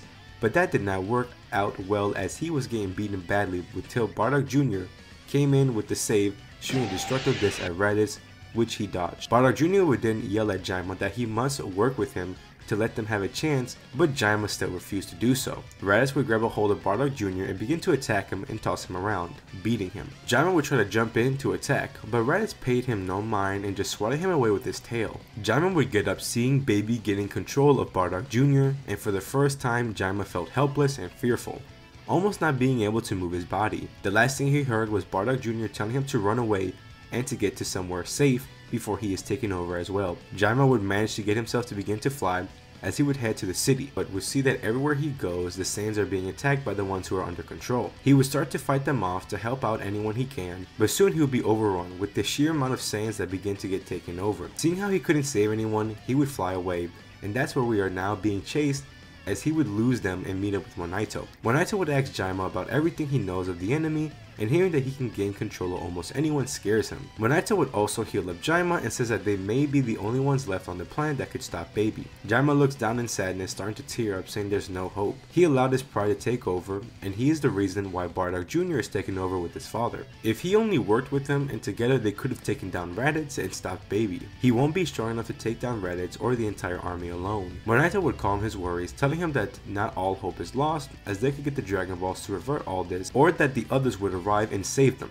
but for now they must sit tight and see how things play out. This got Jaima thinking about the Dragon Balls. He knows where his father and Raditz kept them, as it is in a place in the palace, but he knows that Monaito would not allow him to go, but he knows that he must make up for his past mistakes. Once it hits night, he would quietly leave and sneak to the palace. He would lower his power level so no one could sense him, but he also had to make sure no one could see him. He didn't trust anyone, as they could all be mind controlled. He would arrive at the palace as he sees his uncle Raditz, but he looks completely different, with having white hair. He would continue to sneak into the palace and manage to find the room where the Dragon Balls are kept, but to his shock, the Dragon Balls are missing, as when he turns around he sees a mind-controlled Bardock Jr. saying that he knew he might have tried something with the Dragon Balls, so he hid them away. He calls Jaima lucky that he couldn't summon the dragon, as it is protected by some Namekian code, but once he finds the Namekian, this planet and its race would be doomed. Jaima knows he has to stop Baby now, but he isn't too sure how long he could last. He has no doubt he can take on Bardock Jr. and almost anyone on the planet, but if they outnumber him, it's over.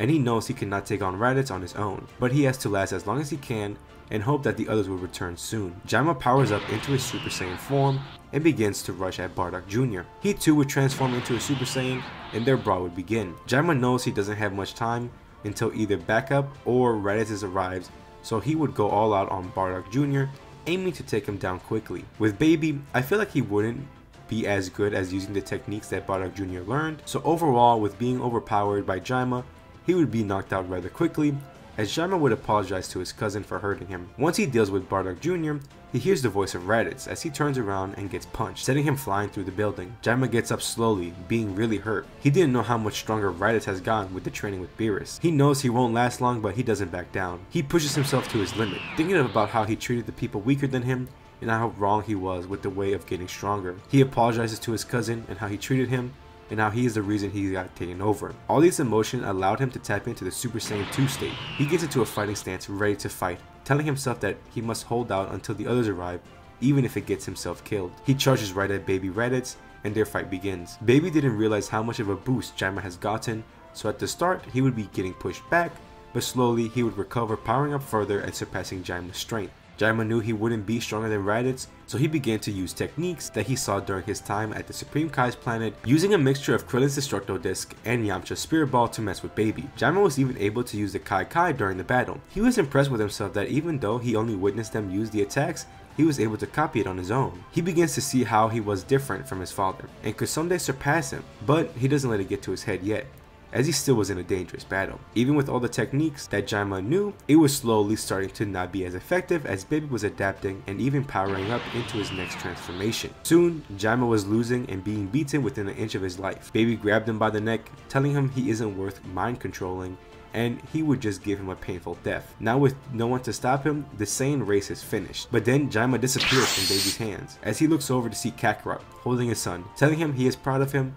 for holding on as long as he could, but now they will handle it. Kakarot would ask Whis to look out for his son while they handle this threat. Whis would ask Beerus if they should help out, but Beerus refuses, saying he wants to see how strong these fighters have gotten with their training. Seeing how strong they are, Baby gets a little nervous, so he would summon the entire Saiyan race he has under control. Vegeta powers up into his Super Saiyan Prime form, ready to fight, but Kakarot would stop him, saying that they cannot go all out as these are their people and friends. Vegeta would scoff at this, but would power down just in his Saiyan Prime form, but heavily suppresses his real power. Kakarot would say that he would face off Baby as it is his brother, which no one would argue. They all fly off to fight off the army of controlled Saiyans. Kakarot asks Baby why he is doing this, as the Saiyans are now a reformed race. Baby laughs, saying that his race was completely taken down before this reformed race began, and it doesn't matter as he still wants revenge. Kakarot knows he cannot go all out as it is his brother, but he can't sense that Baby did give his existing power a boost, so he transforms into his Super Saiyan God form,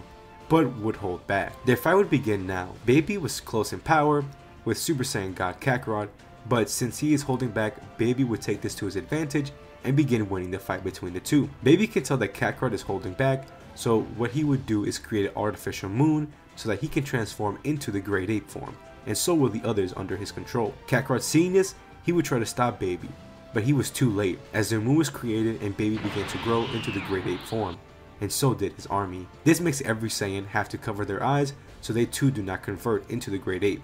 Besides Broly, Kakarot would tell Granola and Broly to destroy the moon, but they are struggling to do so fighting this many Great Apes, and even two that are golden, which are Tarbell and Bardock Jr. Everyone begins to get beaten up by the Great Apes, especially Goku while fighting Baby, but Granola would manage to break the moon, which everyone would begin reverting back, but Baby laughs, saying that he just needed the moon to get into his final transformation. Baby powers up as a glowing ball forms around him, and a bright light emits from him that blinds everyone. Everyone felt his power and were stunned, so Kakarot stopped holding back, as so he would transform into his Super Saiyan Blue transformation and started fighting Baby. Kakarot would tell Granola that he needs to go find Monaito and find the Dragon Balls to fix this. Everyone is fighting, but they are struggling as they do not want to hurt anyone too badly. Kakarot and Baby are close in power, but Kakarot manages to stay on top, but he doesn't know for how long he can do so, as he can't just kill his own brother. Granola would find Monaito in a cave and tell him that they need to find the Dragon Balls as they need to head to the palace, as Baby couldn't have hid it far from there. The fight from the planet continues. Beers would yell at Kakarot to use the new form he has been hiding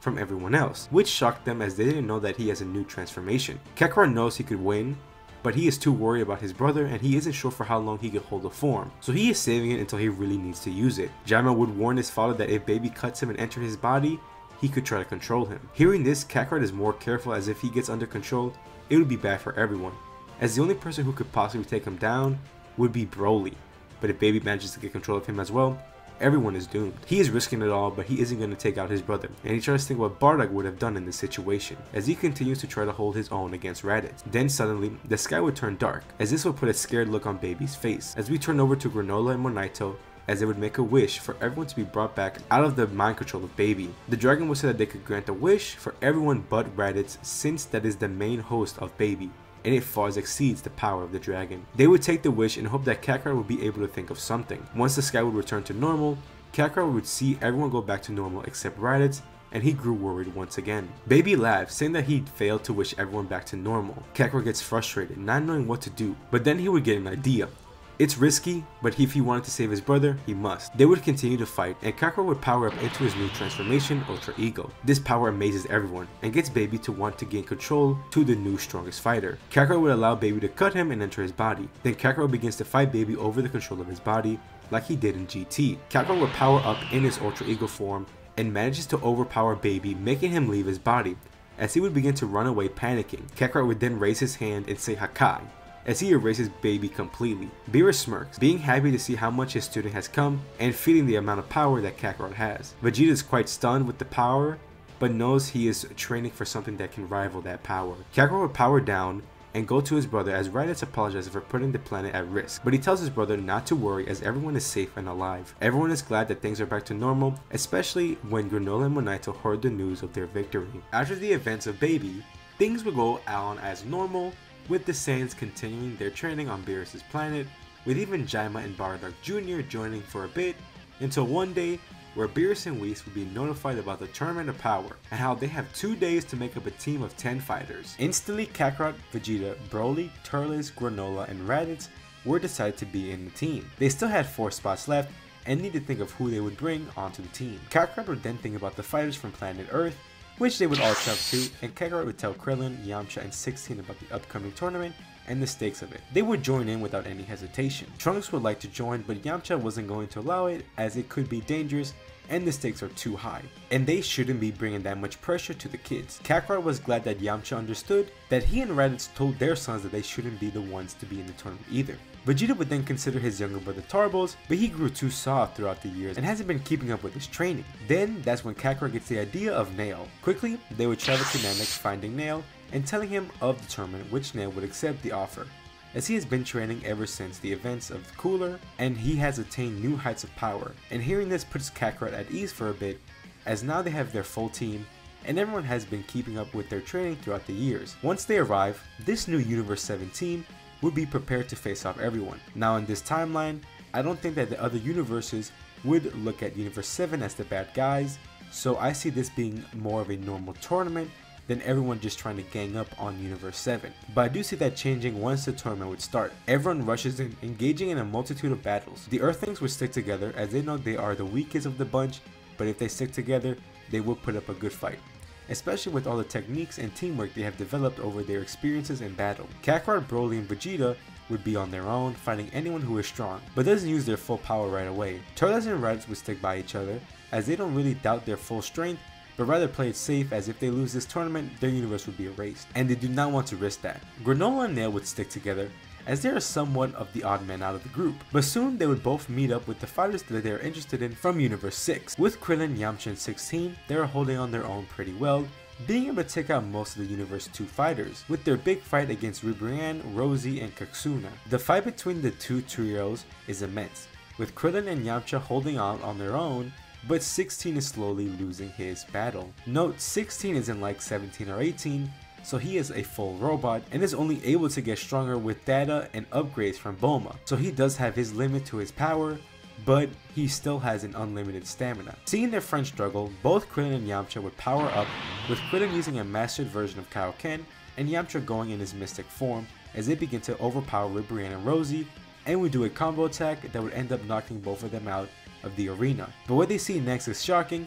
as they look over to see Kankunsa shooting a blast right at 16, but then he was gone. He didn't teleport back to the stage, and no one could see him in the battle. They thought he was destroyed. Now, I don't think the rule of killing would apply here, since 16 is technically a robot, but so is Mangetta, so I'm not too sure, but either way, when they see this, they would knock out Kankunsa, and Universe 2 would be eliminated, but they would be a bit sad after losing what they considered a close friend. We move on to Raditz and Turles, as they are moving really well with being able to wipe out an entire universe rather easily with their teamwork, and will go up against the Wolf Trio from Universe 9. With Raditz and Turles transforming into their respective forms, they would begin to brawl it out against the trio. Now the two Saiyans are much stronger than the trio Wolves, but the combination of their teamwork and the many techniques that they have, they would pose a bit of a threat to the two Saiyans. With Vegeta, he would take over the role that Goku had when he fought against the Universe 6 Saiyans. Vegeta would meet up with Kaba once again and meet the two other Saiyans from his universe,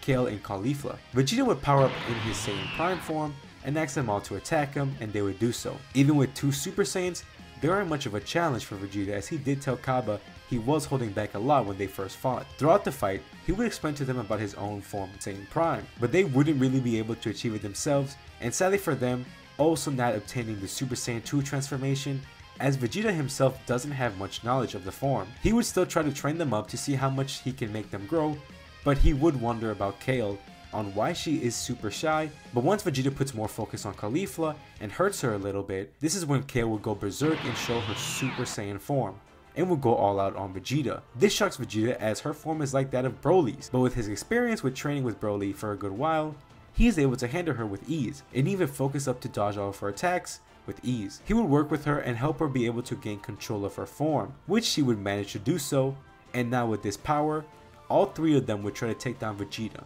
but it still isn't enough. Seeing how his Saiyans are losing, Champa would then have Kale and Caulifla fuse into Kefla, and this power would make them match up to Vegeta. Vegeta smirks and that he is impressed, so he will show them a power he has acquired, as he would power back into his base form and begin to focus his mind. As when he opens them, a silver tint is visible, as he gains a white aura around his body. The gods and angels see this are amazed that a mortal was able to achieve a form that even the gods struggle to do so. Kakarot would see how Vegeta is showing off, so he would decide to transform into his Ultra Ego form, showing off his own power. With Vegeta in his Ultra Instinct Sign form, he would battle Kefla and show her the power that Saiyans have, and without her being able to transform, Vegeta would knock her out quickly and power down as he would want to conserve his energy. Kappa would know that his universe couldn't win, so he would ask Vegeta if he could bring them back with the wish, and Vegeta would make that a promise to him. With the two fighters from Universe 7 showing off their power, this has a big consequence to their action, as Jiren would participate in the tournament much earlier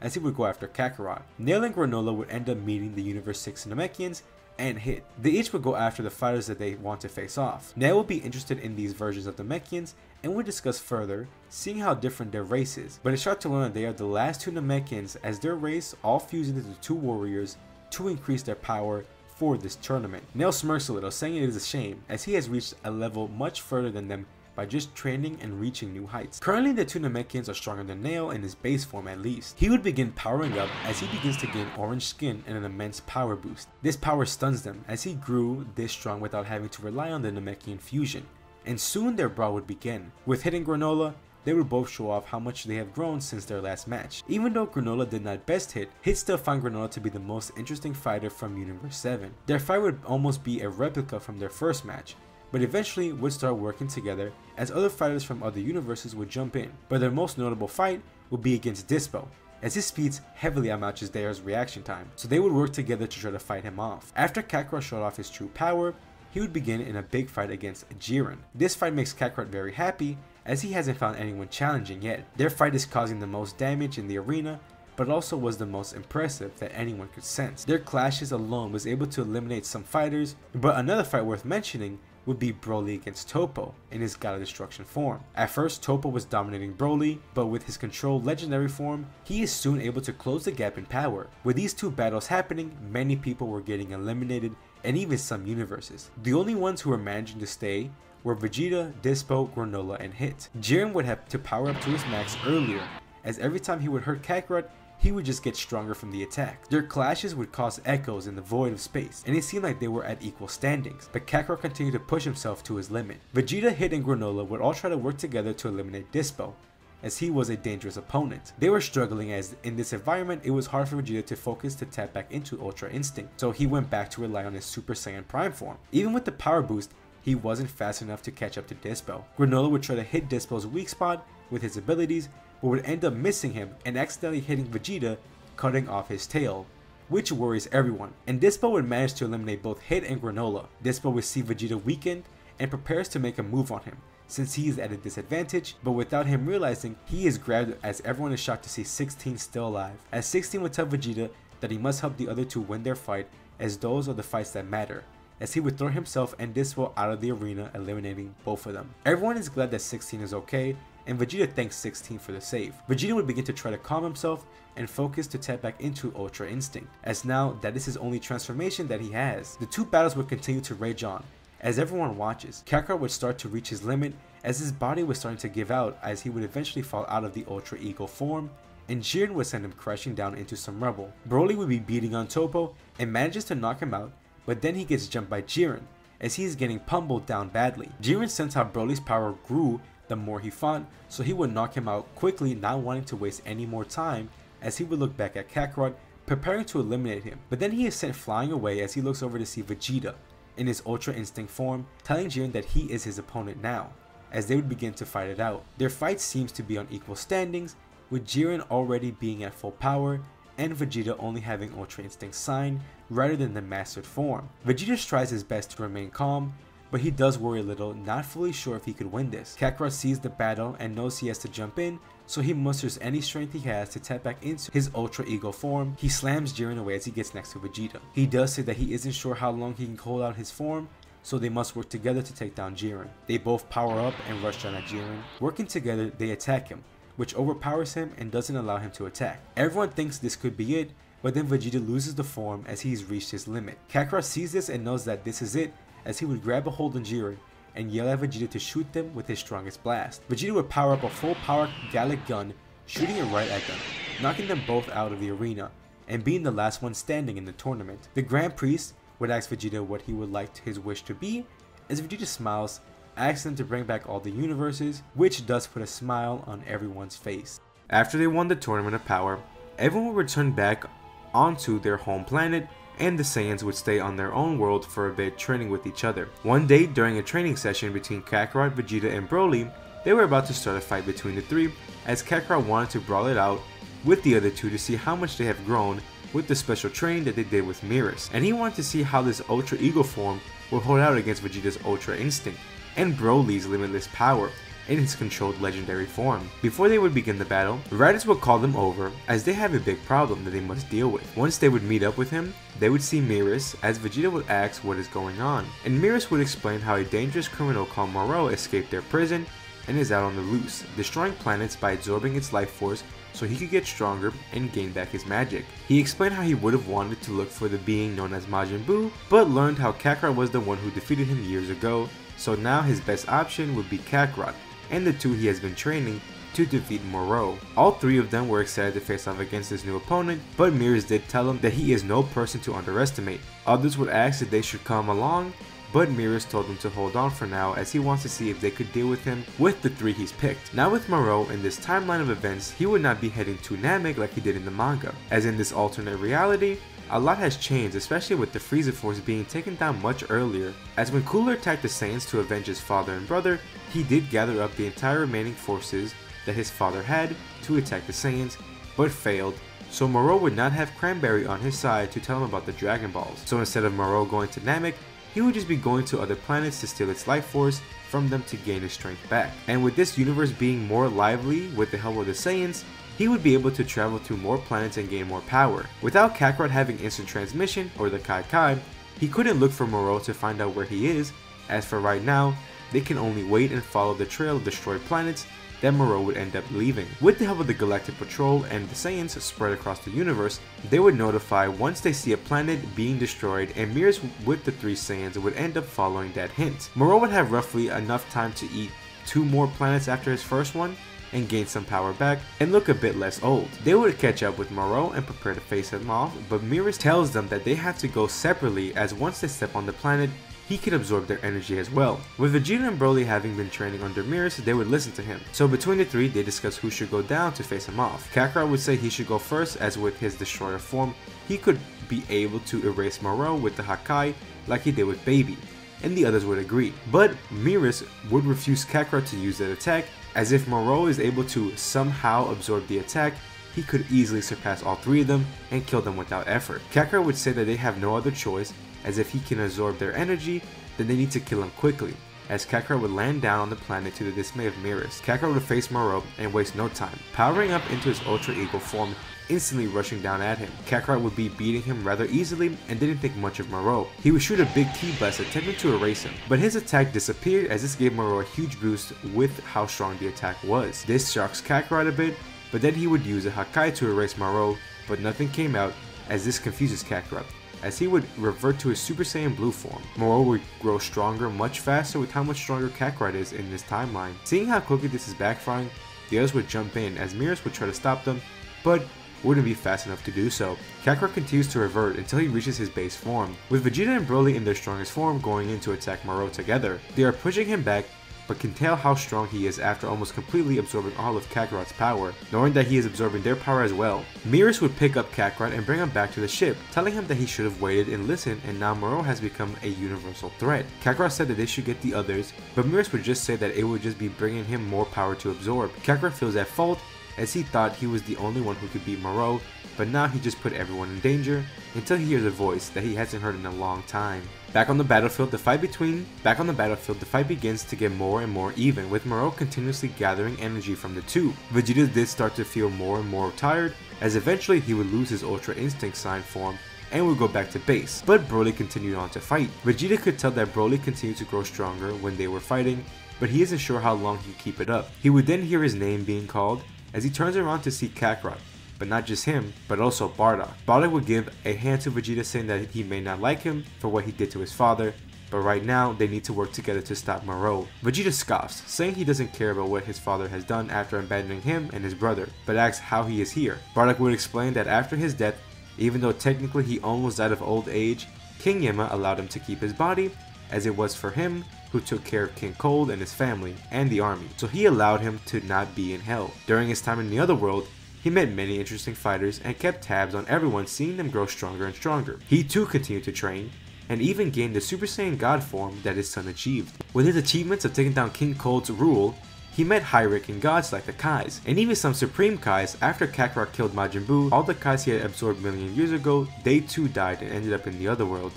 He did spend some time with the great Lord of Lords, and when Bardock saw that they were going against Moro, he grew a bit worried as he did hear of the story of the Kais fighting against him many years ago. Bardock would question if they could beat Moro without magic, and the great Lord of Lords said that it could be possible if they attained enough power to give Moro that he couldn't handle it. Then maybe. Bardock would hope that they could figure it out on their own, but once he saw Kakarot losing his form, he would rush to Yema and plead to allow him to return to the world of living for a day to help his son. With what Bardock did for the universe, he allowed him for a day, but that is all he gave him.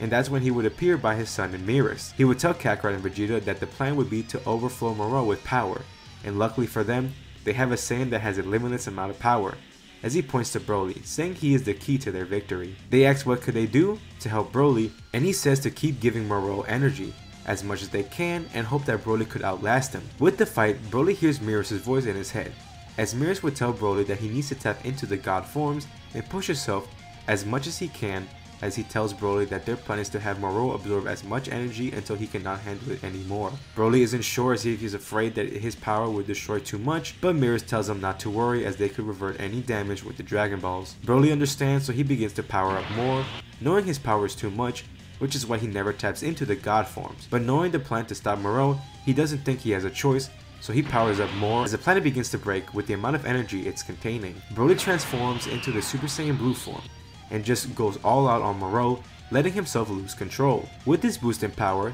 he surpasses Moro for now, but Moro is still absorbing power from Broly, so it takes a while, but eventually he would catch up to Broly, and now Broly is starting to show exhaustion, but he continues to power up, and good news is that now Moro's body begins to act strangely, as his body begins to grow randomly, as his body isn't used to containing this much energy. Mirrors would then be in everyone's head, telling them all to power up as much as they can together to overflow Moro's body with energy. Even though Kakarot and Vegeta cannot transform, they still charge up all the power they have, with Bardock mainly being the one doing the most as he would power up into his god form, exerting the most energy he can, as Broly does the same, charging as much as he can. Moro laughs thinking he is just going to be stronger, but soon realizes that his body begins to expand more and more, as the amount of energy he is absorbing is too much for him, and even the planet begins to break more and more, as it is about to explode. Moro warns Broly that if he continues this, he and the planet will explode and they would all die, but Broly continues and Moro would grow. Seeing this, Mirrors grabs his staff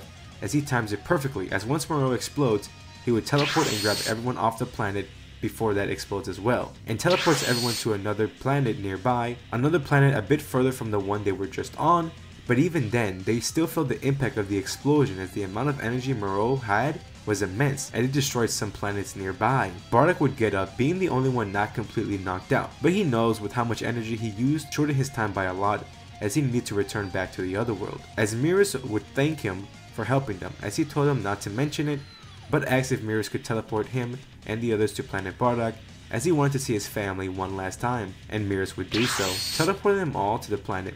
With them taking care of Broly, Kakarot, and Vegeta, Bardock would go over to see his family, first one being Guinea, as he did miss her. Raditz was shocked to see his father once again and would go to him shedding a tear. He then wanted to meet his grandkids, as he does know everything about them, but to them, it is their first time meeting him. Bardock would be proud of both of them, and give them some advice, telling Bardock Jr. that he may be named after him, but he should want to be his own person, and not to aim just to be like him. He looks at Jaima, as it's looking at a mini replica of himself, especially with the scar on his face. He understands how he feels that he must become greater than his father based on his accomplishments, and knows he could surpass him, but it should not be just about that, and that they both should have their own goals to reach, as he has no doubt that both of them could be great and lead the Saints into a good future. He begins to fade knowing his time is up, so he hugs his grandkids and looks over to his family, waving them a goodbye, as he tells them that he will meet them again. After taking down Moro, months have passed with the Granola arc not happening since it technically happened a lot earlier on, and the events of Superhero and the Broly movie would just not happen. It was time for peace once again, and everyone was doing their own thing. Raditz would train occasionally, but put his main focus on being the king to the Saiyans. Kakarot, Broly, and Turles continued on training on Beerus' planet to reach new heights, and Kakarot had a new goal to reach, which was Broly's new power,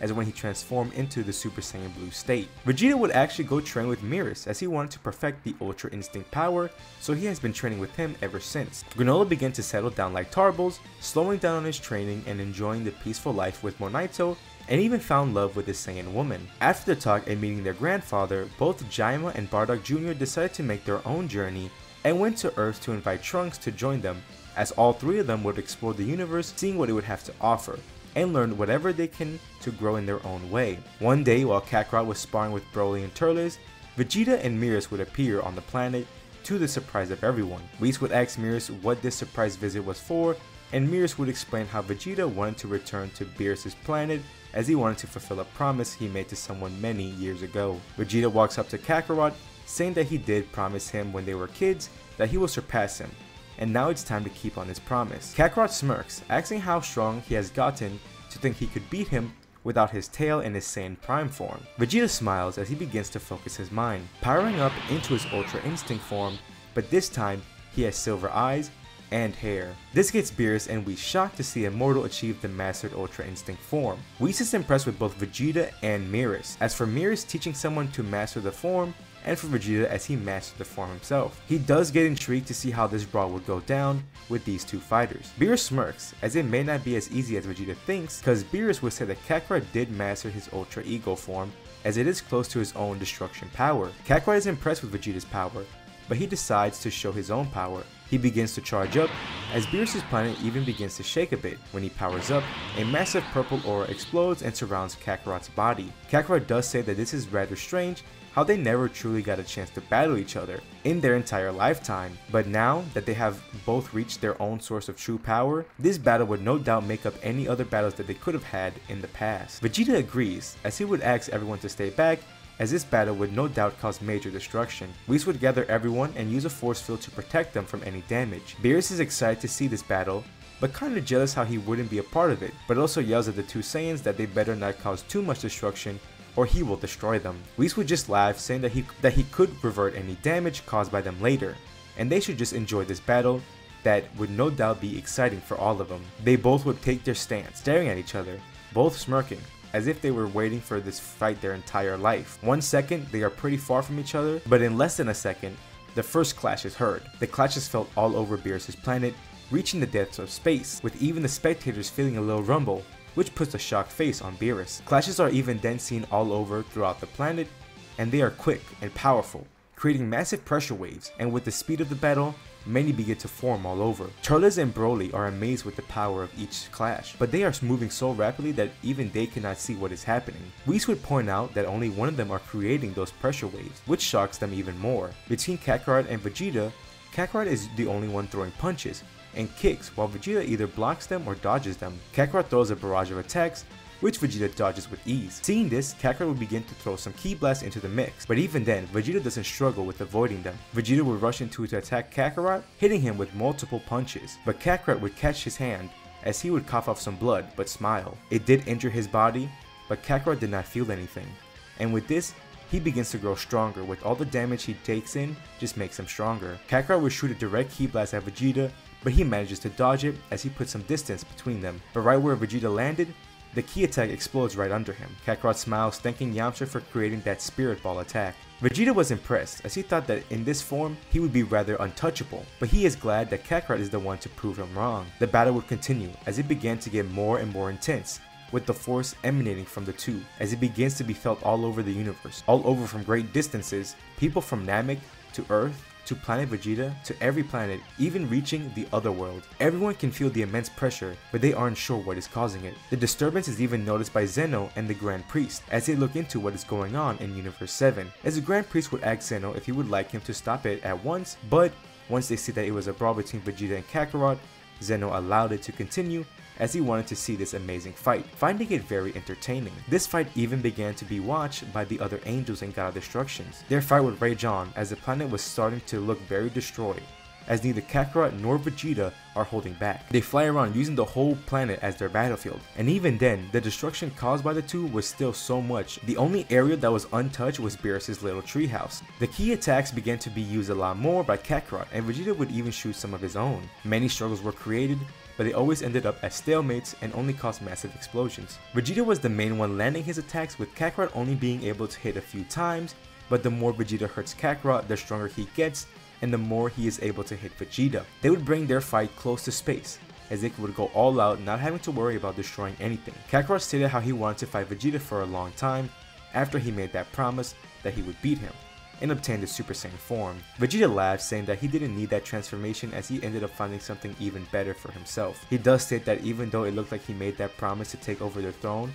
he reveals that he made that promise because ever since Kakarot was born as a Super Saiyan, that gave him motivation to grow stronger ever since, and found that his rival would be him once they both grow up. Now with everything out of the way, they could finally fight and see who comes out on top. But even after that, they both agreed to continue to train, to grow stronger so that they can keep having these matches. The fight continues and amazes the spectators of the match, even though they both don't know that so many people are watching this fight. At this point of the fight, it's the matter of who could last out longer. With every blow that Vegeta deals to Kakarot, it just makes his attacks harder to dodge, and the fight would just be dragged out if Vegeta only dodges. In his mind, Vegeta likes that Kakarot grows stronger the more he gets hurt, as this allows them both to push their limits. Kakarot would go back, charging up all of his ki, as he would begin to charge up an attack that his father created, called the Final Spirit Cannon, using all of the energy he has, as the ki began to grow purple, with purple electricity around it. Kakarot was putting his destruction energy into this attack. Seeing this, Vegeta too would power up all his energy as he charges up a final flash, but instead of it being yellow,